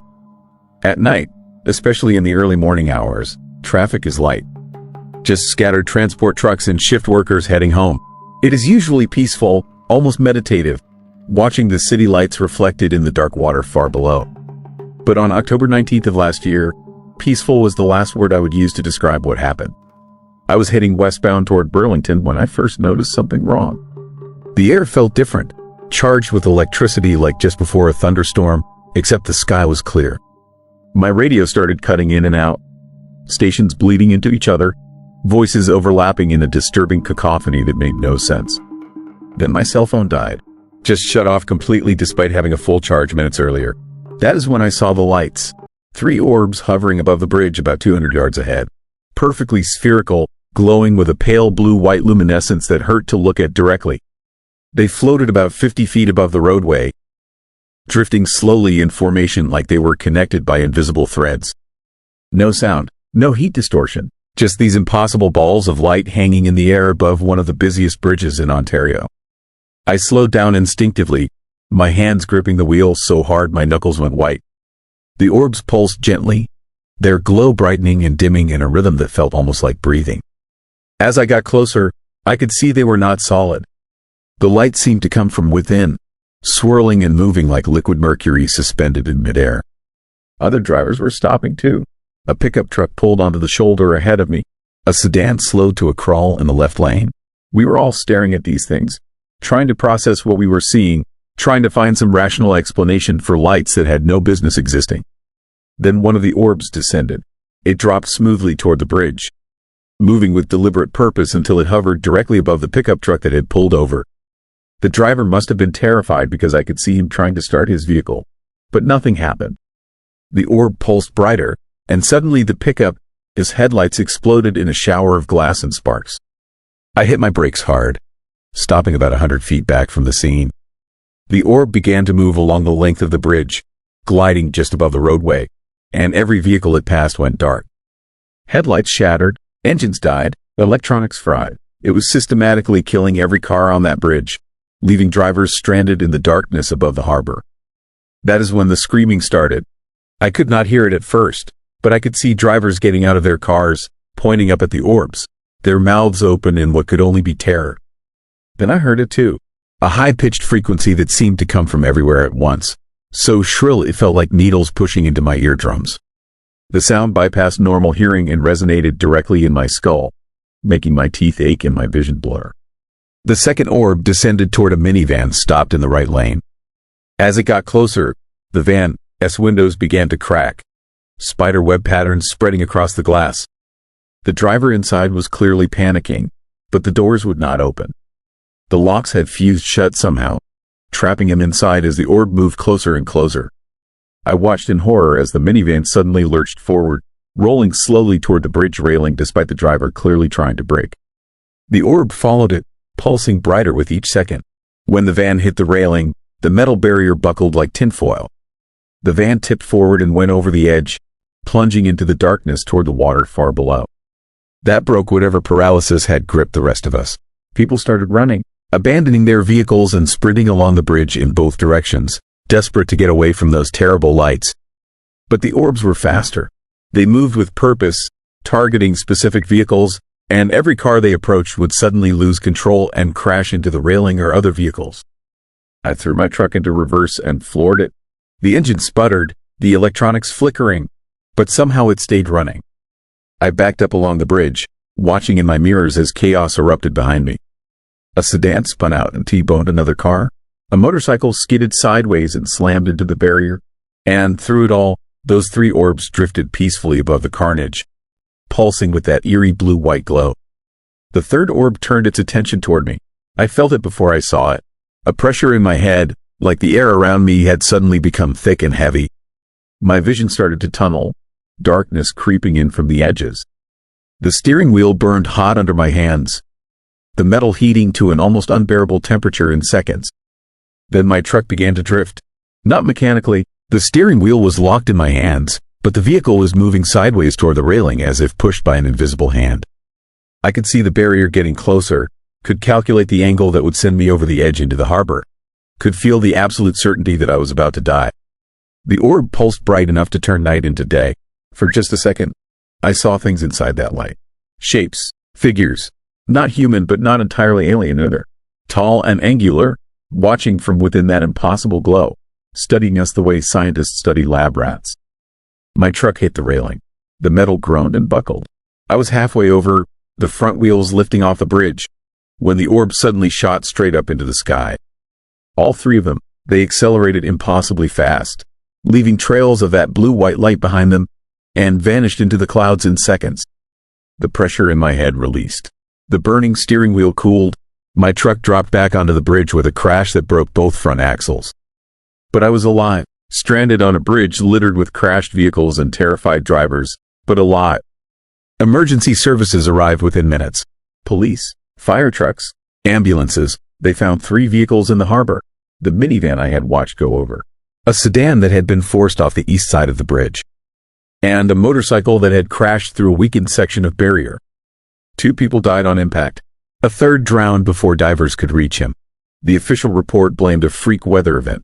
Ball lightning, they said, combined with unusual electromagnetic interference that caused mass hallucination and panic. They claimed what we saw were natural phenomena, rare but documented, nothing supernatural or unexplainable. But I was there. I saw those orbs move with intelligence and purpose. I felt them targeting specific vehicles. I saw the shapes inside that impossible light. And I know at least a dozen other drivers saw the exact same things. The authorities confiscated dashcam footage from every vehicle on that bridge, mine included, said they needed it for the investigation. When I finally got my camera back 3 months later, the memory card was blank. Completely wiped. Same story from every other driver who had been recording. But the cover-up was not perfect. Cell phone videos started appearing online within days. Shaky footage showing those glowing orbs hovering above the skyway. Some clips showed the orbs descending. Others captured vehicles losing control and crashing. The videos would get thousands of views before being taken down for violating community guidelines or copyright claims. I started researching similar incidents. Found reports going back decades of strange lights appearing over bridges and causing accidents. The Sunshine Skyway Bridge in Florida in 1980 had unexplained light phenomena before a ship strike caused a partial collapse. The Chesapeake Bay Bridge has reports every few years of drivers seeing orbs and losing time. Even the Golden Gate Bridge has documented cases of mysterious lights preceding clusters of accidents. But the Burlington Skyway had the most incidents. 17 documented cases since 1972 of lights appearing above the bridge during early morning hours. Most were dismissed as reflections or aircraft. A few made local news before being forgotten. And scattered among those reports were accidents. Vehicles going off the bridge. Drivers losing control. Always during or immediately after light sightings. I found something else too. Something that made my blood run cold. Lake Ontario has one of the highest concentrations of UFO sightings in North America. Hundreds of reports every year of lights moving over the water, objects emerging from the lake, crafts hovering over ships. The area around Hamilton Harbor specifically has been a hotspot for decades. Whatever those orbs were, they are not a one-time occurrence. They are part of a pattern, a recurring phenomenon that has been happening over that bridge for 50 years. And someone, somewhere in the government or military or whatever agency handles these things, knows about it and is actively covering it up. I do not drive the Skyway anymore. Cannot make myself cross that bridge even during daylight hours. The fear is too visceral, too immediate. Every time I approach it on the highway, my hands start shaking and my heart races until I take a different route. But I think about it constantly. About those shapes I saw inside the light. About the intelligence behind how the orbs moved and targeted vehicles. About what they wanted and why they caused so much destruction before disappearing. 3 people died that night. Dozens more were injured. Hundreds of thousands of dollars in vehicle damage and emergency response costs. And the official explanation is ball lightning and mass hysteria. As if that makes any sense. As if trained drivers across multiple vehicles simultaneously hallucinated the exact same impossible phenomenon. Last week, I saw a news report about unusual light formations spotted over the Burlington Skyway. 3 orbs, witnesses said, hovering above the bridge around 3 in the morning before vanishing suddenly. No accidents this time. No casualties, just the lights appearing and then leaving. But I know they will come back. Whatever they are, whatever they want, they are drawn to that bridge. And eventually, inevitably, there will be another incident. More vehicles forced off the road. More lives lost. More official denials and cover-ups. I am telling this story because people need to know. Need to understand that what happened on October 19th was not weather or mass hysteria or any other comfortable lie. It was real. It was terrifying.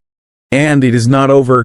If you drive the Burlington Skyway late at night, if you see lights that should not be there hovering above the roadway, turn around. Take another route. Do not stop. Do not try to record it or investigate. Because those orbs are not passive observers. They are active, intelligent, and dangerous.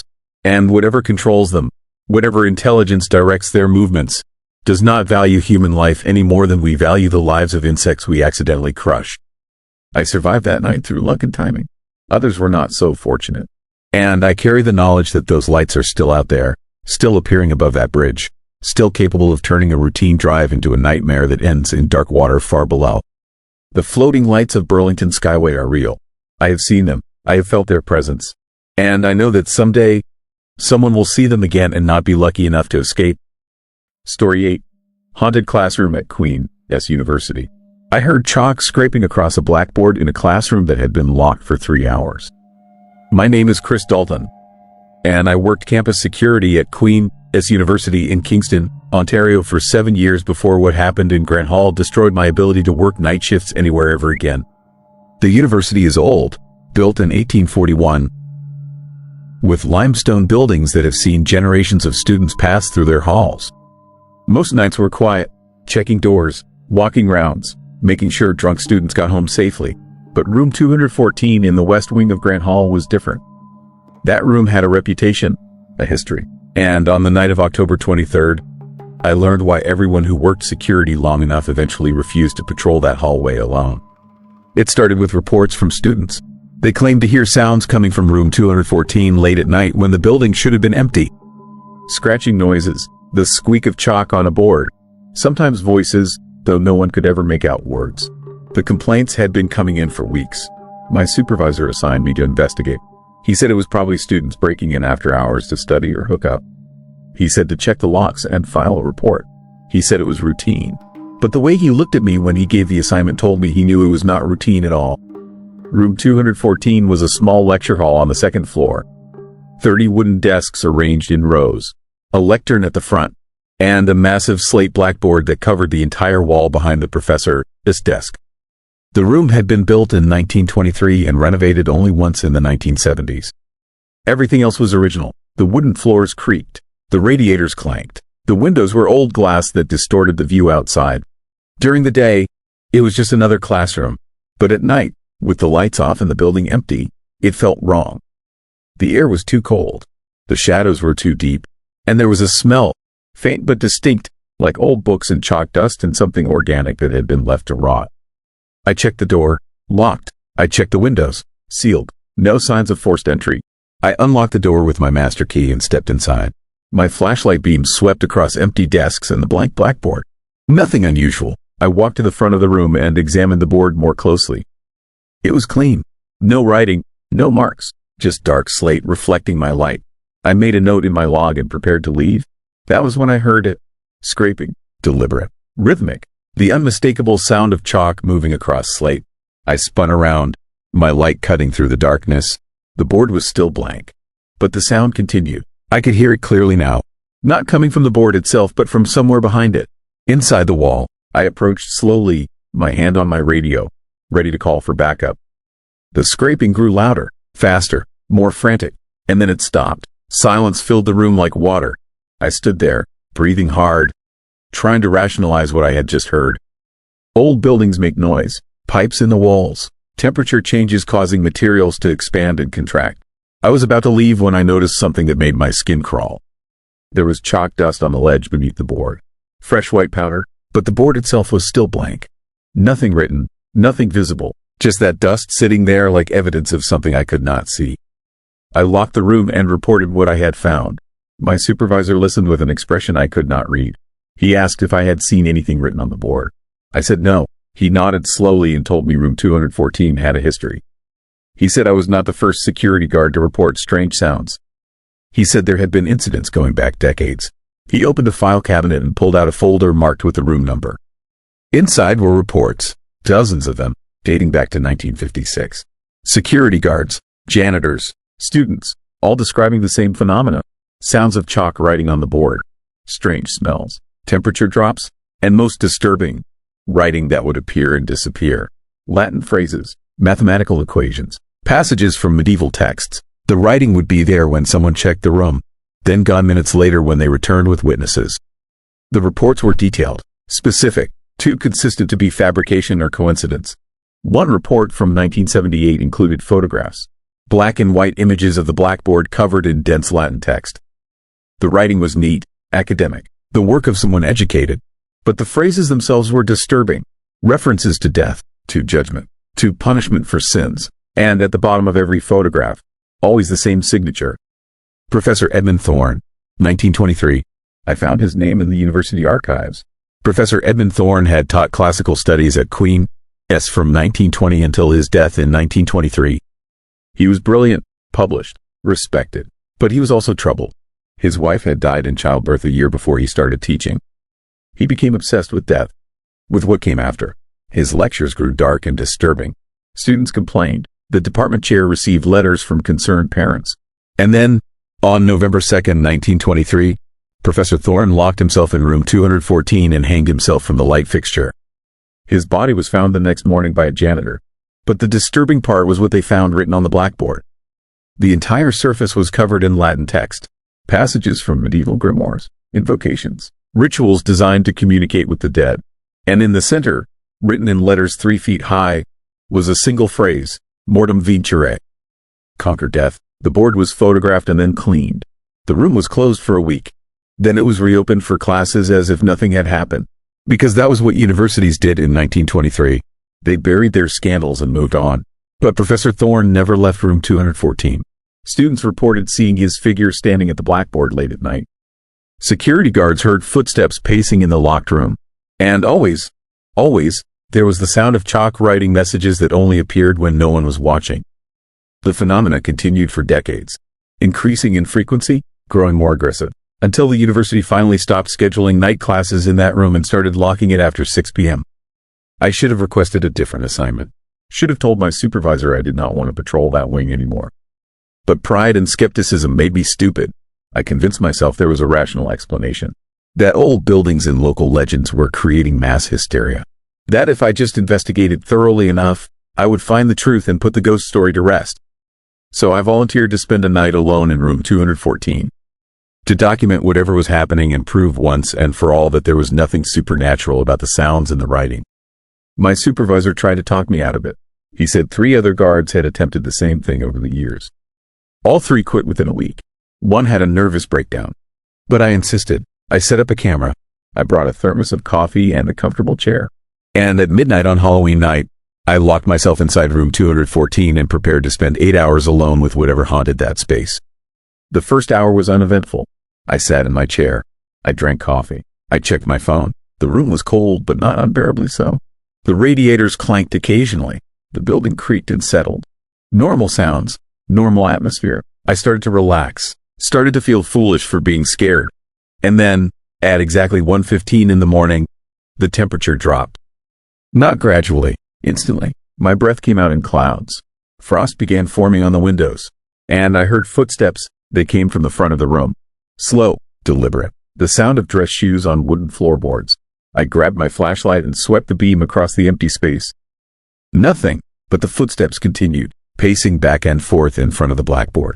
3 steps one direction. Pause. 3 steps back. The pattern repeated over and over. And with each repetition, I could hear something else. Breathing, labored, pained, like someone struggling with great effort. Then the chalk started. I saw it happen. A piece of white chalk lifted from the tray beneath the board and began writing. No hand holding it. No visible force, just the chalk moving on its own, scraping across the slate, forming letters and words in neat academic script. I could not move, could not breathe, could only watch as Latin phrases filled the board, passages about death and resurrection, about souls trapped between worlds, about the price of knowledge that should not be sought. The chalk wrote for 10 minutes. When it stopped, the board was covered, every inch filled with text. And at the bottom, that signature again. Professor Edmund Thorne, 1923. I grabbed my camera. My hands were shaking so badly I could barely operate it. I took 3 photographs. The flash illuminated the room in harsh bursts of light. And in the third flash, I saw him. He was standing directly in front of the board, facing me. A man in a 3-piece suit from the 1920s. Thin, pale, his face twisted in an expression of desperate yearning. His eyes were hollow sockets. His mouth hung open in a silent scream. And around his neck was a deep purple bruise, the mark of a rope. He raised one hand and pointed at me, then he pointed at the board, then back at me. The message was clear. Read it, understand it, learn what I learned. I ran, blind panic. I fumbled with the door lock, my fingers numb with cold and fear. I finally got it open and burst into the hallway. The warm air hit me like a physical force.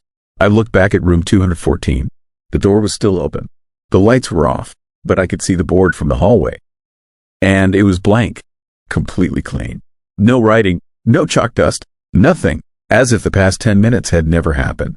I checked my camera. The photograph showed the room, the board, but the writing was not there, just a blank slate.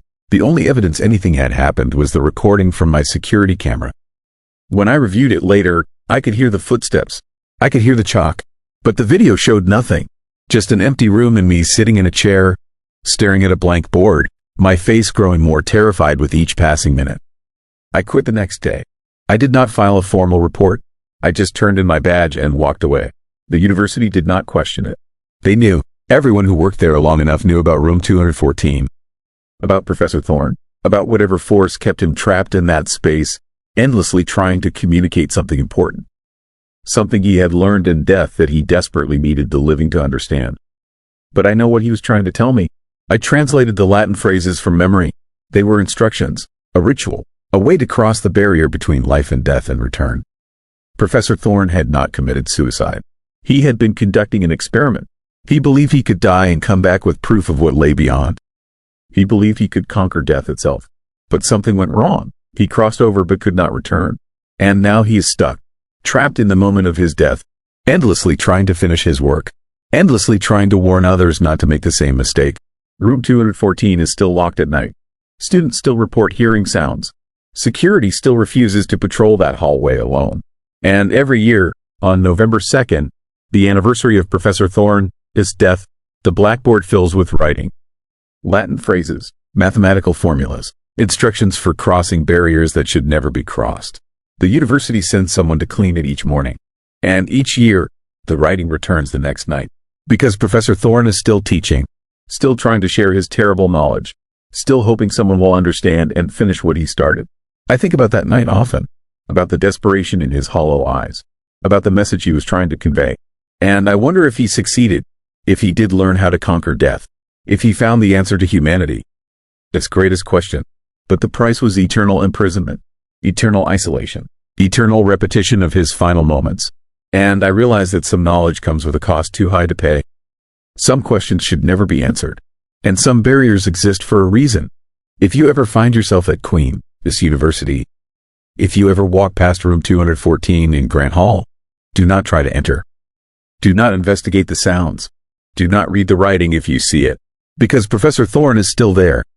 Still teaching. Still looking for students willing to learn his final lesson. And once you understand what he discovered, once you see what lies beyond the veil of death, you can never unsee it. You carry that knowledge forever. And it changes you in ways that can never be undone. The chalk is still writing. Every night. In a locked room that should be empty. Writing messages that appear and disappear. Teaching a class that ended a century ago but will never truly end. Because some professors never retire. Some lessons are never finished.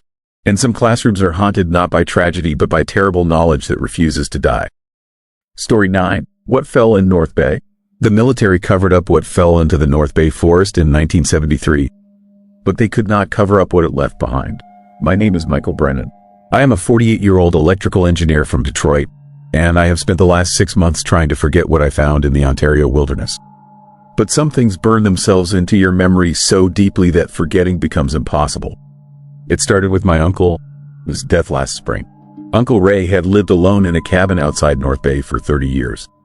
A hermit by choice, paranoid and isolated. When he died of a heart attack, I was the only family member willing to drive up and deal with his estate.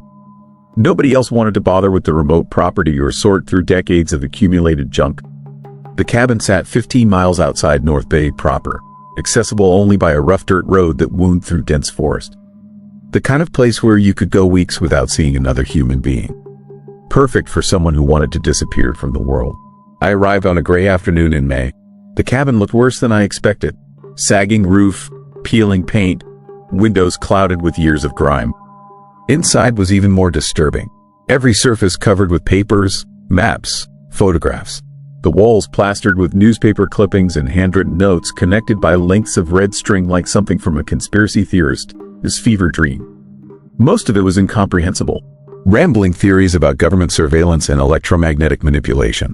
The kind of paranoid delusions you would expect from someone who chose to live alone in the woods. I started sorting through it all, separating trash from anything that might have value or need proper disposal. Then I found the box in the closet. Heavy, locked, hidden under a pile of old blankets. The lock was serious, military grade, not something you pick up at a hardware store. I had to use bolt cutters from Uncle Ray's shed to break it open. Inside were documents, official documents, Canadian military incident reports from 1973. Stamped classified, marked for destruction. How Uncle Ray had obtained them, I could not imagine. The reports detailed an event from November 9th, 1973. Multiple civilian witnesses reported seeing a bright object falling from the sky around 11 at night. Descriptions varied. Some said it looked like a meteor. Others insisted it was moving too slowly, changing direction. But everyone agreed on one thing. It crashed into the forest approximately 12 miles northeast of North Bay. Within 3 hours, Canadian military had established a perimeter. Within 6 hours, they had sealed off a 3-mile radius. No civilians allowed, no explanation provided. Search parties were turned back by armed soldiers. Local police were told it was a classified military exercise. The official story released 2 days later claimed it had been a weather satellite. Soviet origin. Crashed due to orbital decay.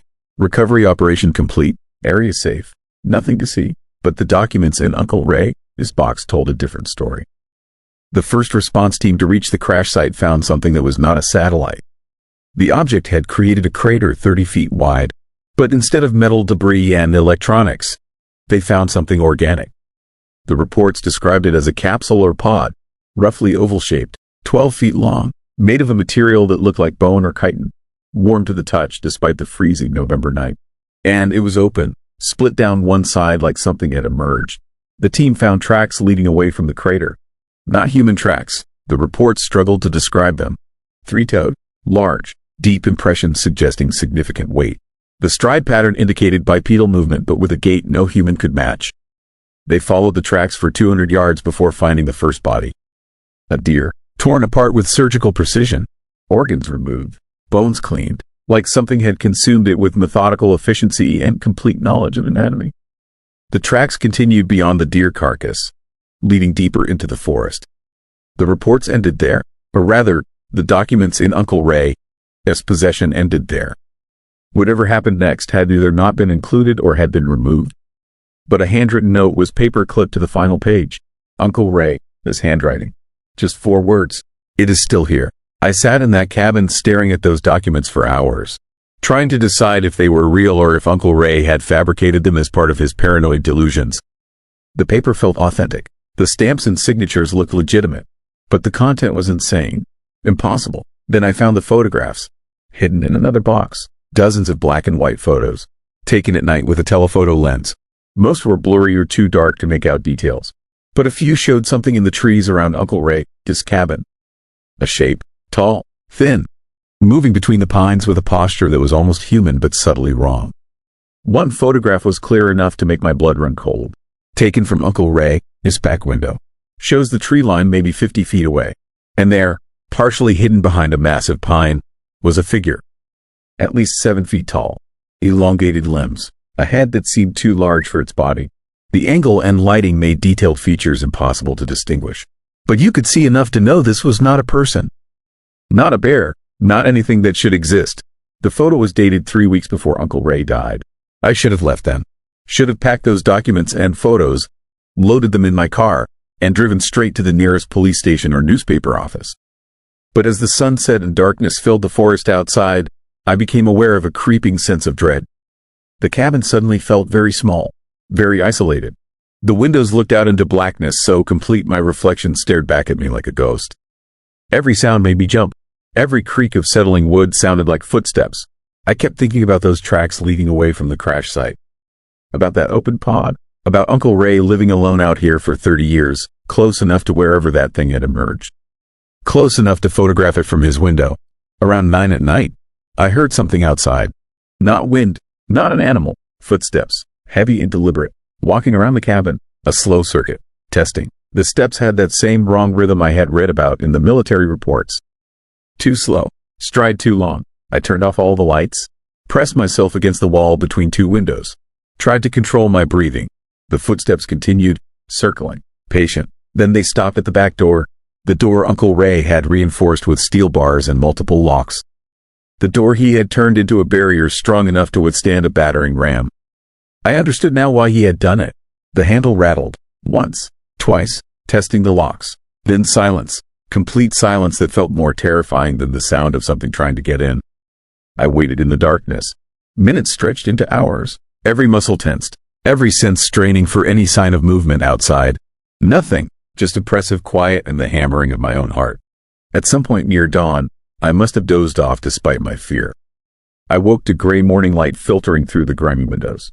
Felt foolish, ashamed of my panic. It had probably been a bear.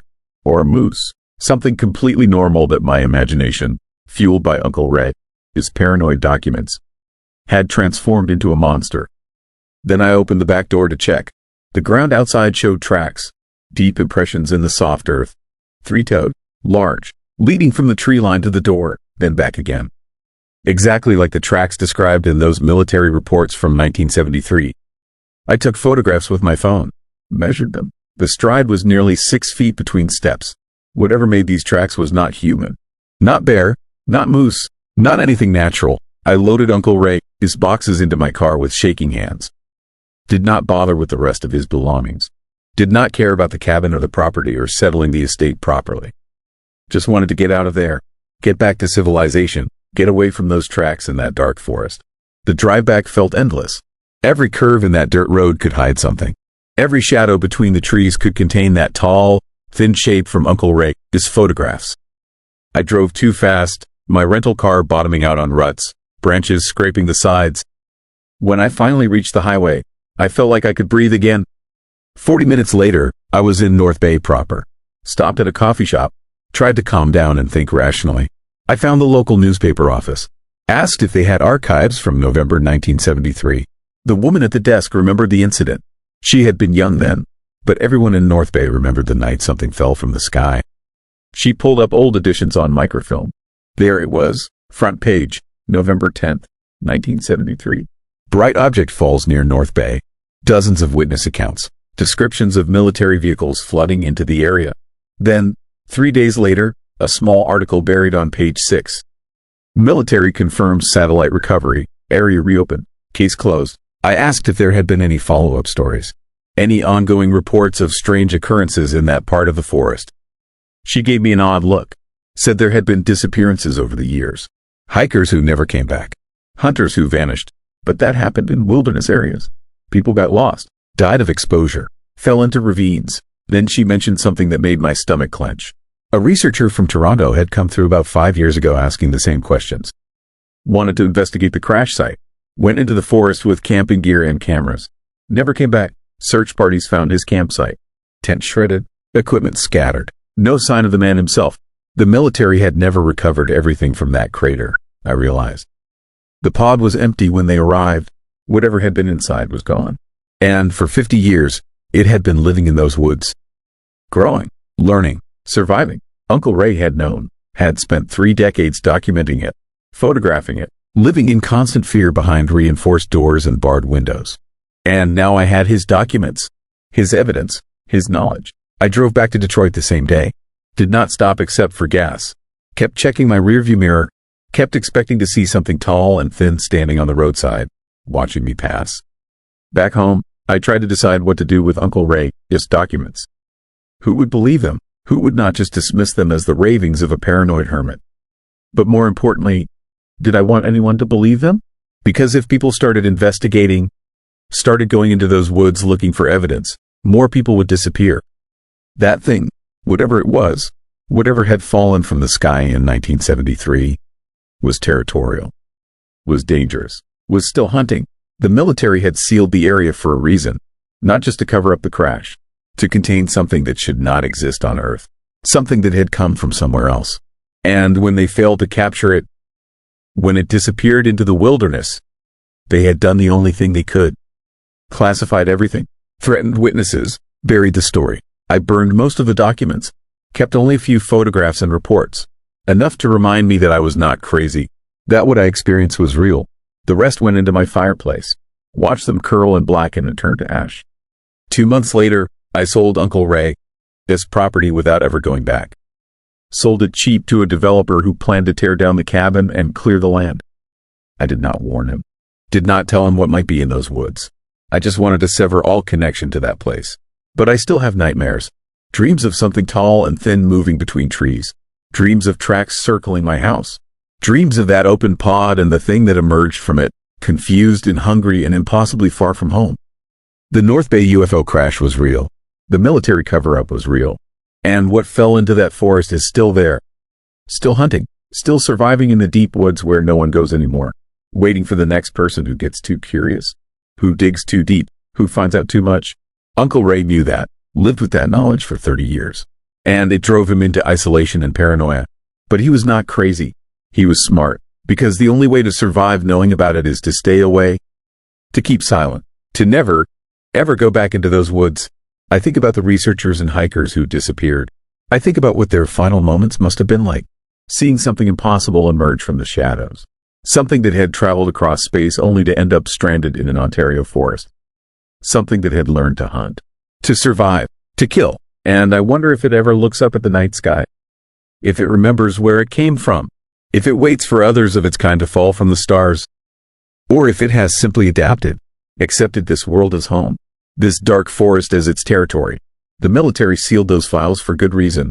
Some truths are too dangerous to reveal. Some mysteries should stay buried.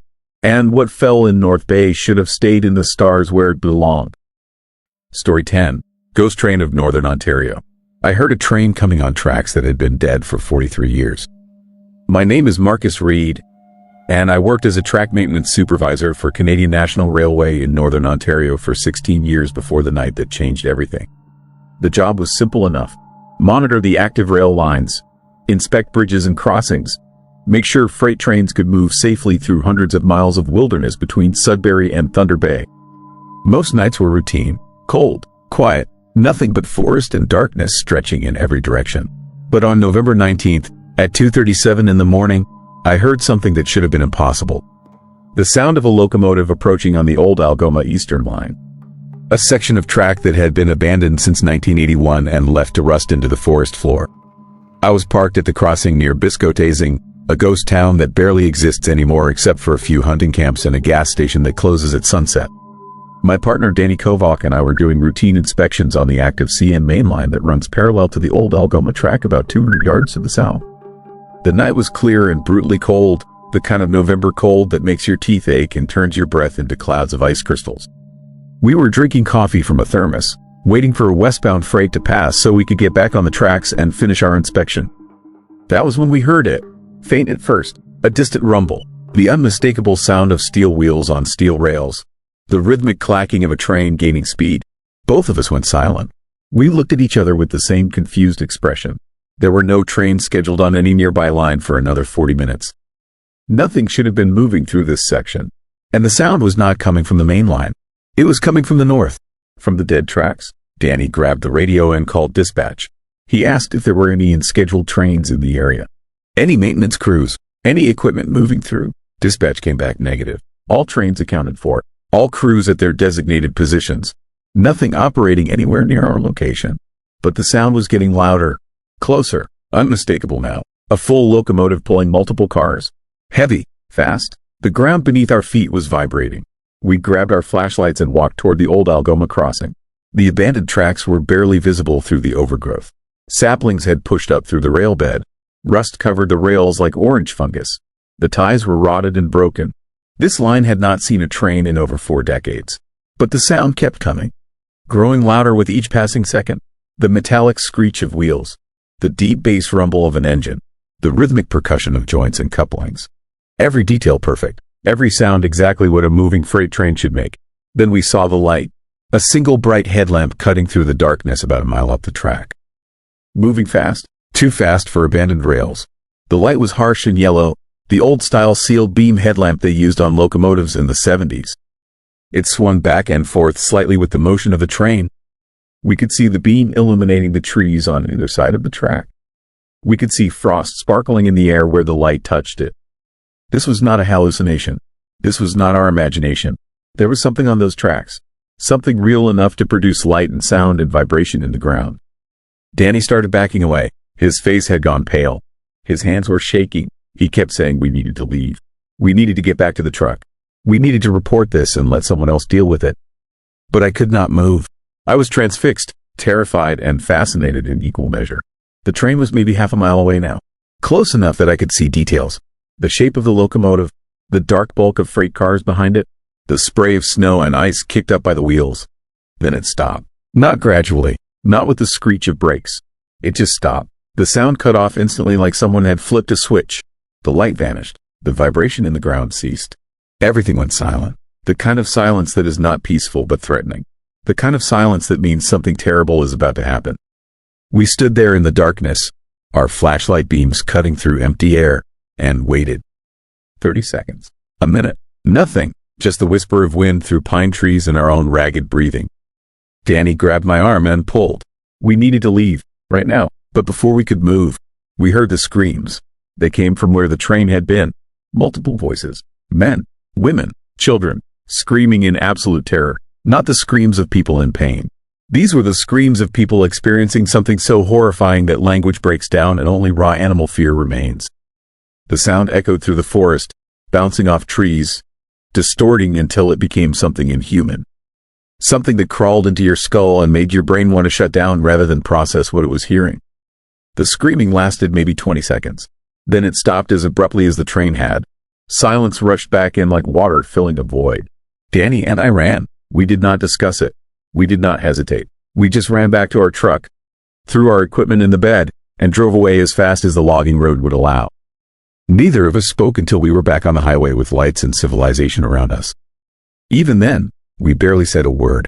We filed a report with our supervisor the next morning. We told him everything. The phantom train, the light, the screams. He listened with the expression of a man who had heard similar stories before and did not want to hear them again.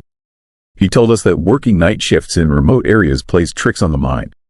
Exhaustion, isolation, the brain filling in gaps with false sensory input. He said what we probably heard was wind through the old rail infrastructure creating acoustic anomalies. He said the light was probably a truck on a distant logging road. He said the screams were probably animals, coyotes or wolves or owls. He made notes in our files and told us to take a few days off. But I could not let it go. I started researching the Algoma Eastern Line, the history of that abandoned track. What I found made the hair on the back of my neck stand up. On December 3, 1981, a freight train designated as A47 departed from Hawk Junction heading west toward Oba. It was a routine run. 23 cars carrying pulpwood and mining equipment. Crew of 4, engineer, conductor, 2 brakemen. The train was scheduled to arrive in Oba at 6:30 in the morning. It never arrived. Dispatch lost radio contact somewhere near Bisco-Tasing. Search teams were sent out. They found the tracks intact. No signs of derailment, no debris, no evidence the train had even passed through. The locomotive and all 23 cars had simply vanished. 4 men disappeared along with hundreds of tons of freight and rolling stock. The official investigation concluded that the train had derailed in a remote section and fallen into a lake or river where it sank completely. This explanation made no sense. There were no bodies of water deep enough along that route to hide an entire freight train. There were no gaps in the tracks. No broken rails. No indication of any mechanical failure. But the case was closed anyway. The families of the crew were compensated. The Algoma Eastern Line was decommissioned the following year. The whole incident was quietly forgotten. Except it was not forgotten by everyone. I found forum posts and old newspaper archives filled with stories from other railway workers who had experienced similar phenomena along that stretch of track. Dozens of reports going back decades, all describing the same thing. The sound of a train on abandoned rails, the phantom headlight, the sudden silence, and always the screams that followed. One post was from a retired engineer named Harold Voss who had worked the Algoma line in the 70s. He claimed that even before the disappearance of AE47, there were stories about that section of track. Indigenous people from the local Ojibwe communities refused to cross it. They called it a thin place, a location where the barrier between worlds was weak, where things that should stay separate sometimes overlap. Harold said he had personally witnessed unexplained phenomena on 3 separate occasions. Lights where no lights should be, sounds of trains that did not exist. And once, just once, he saw figures standing beside the track. Men in railway uniforms from the 1920s. He blinked and they were gone. I contacted Harold. He was in his 80s, living in a nursing home in Sault Ste. Marie. When I called and told him about my experience near Bisco-Tasing, he went silent for a long moment. Then he said something that made my blood run cold. He said the phantom train was not a ghost. It was a loop, a moment in time replaying over and over. He said on December 3, 1981, something happened to AE47. Something that trapped it outside of normal time.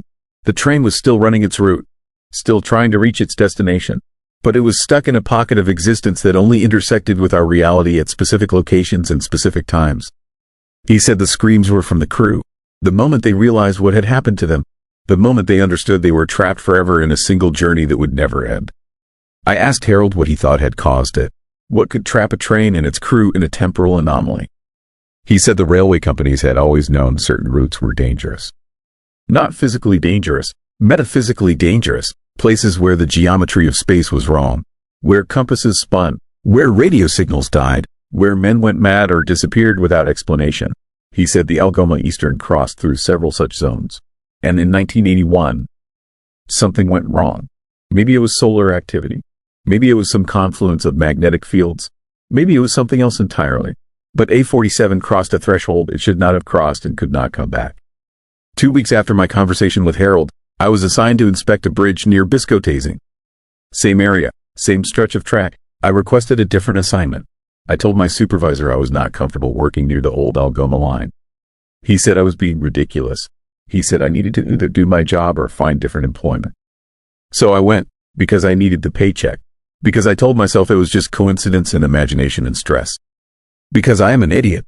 I went alone this time. Danny had quit the week before. He told me he could not work nights anymore. Could not stand the isolation. Could not sleep without hearing those screams in his head. I understood. I was having the same nightmares. But I needed the job. I needed to prove to myself that there was nothing supernatural about abandoned railway tracks.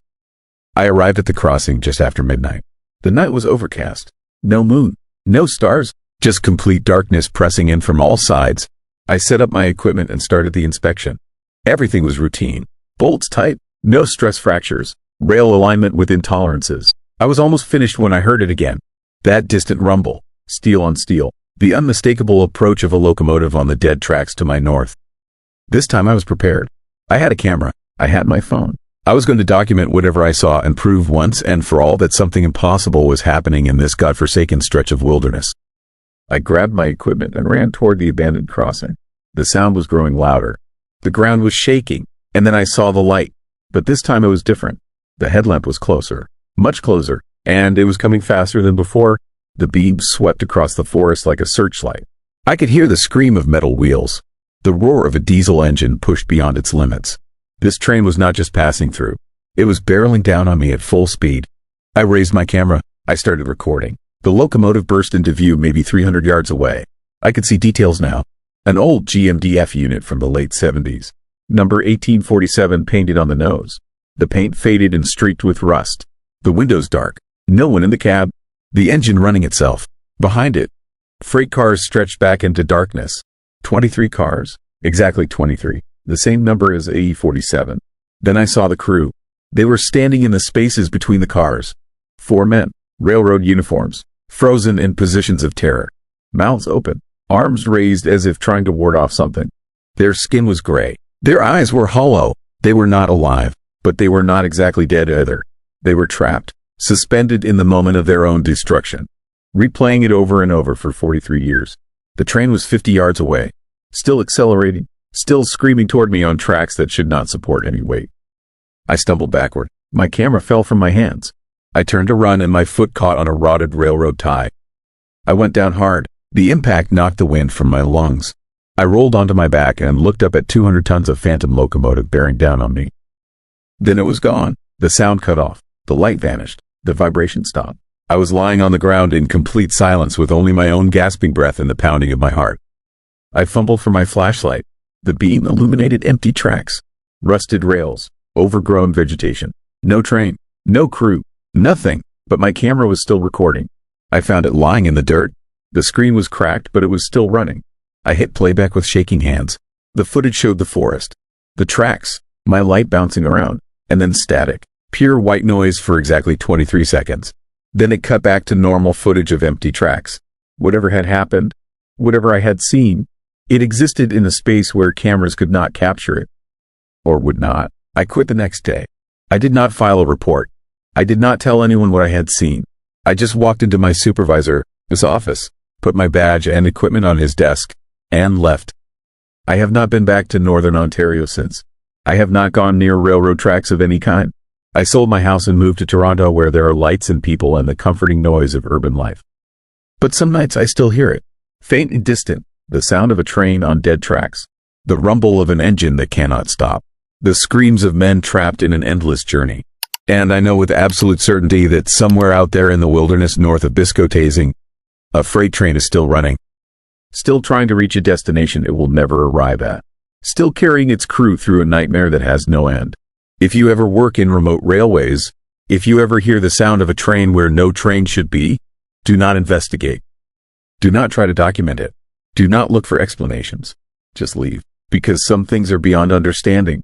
Some phenomena exist outside the rules we think govern reality. And some journeys, once started, cannot be escaped. The ghost train of Northern Ontario is still running. And it is always looking for new passengers.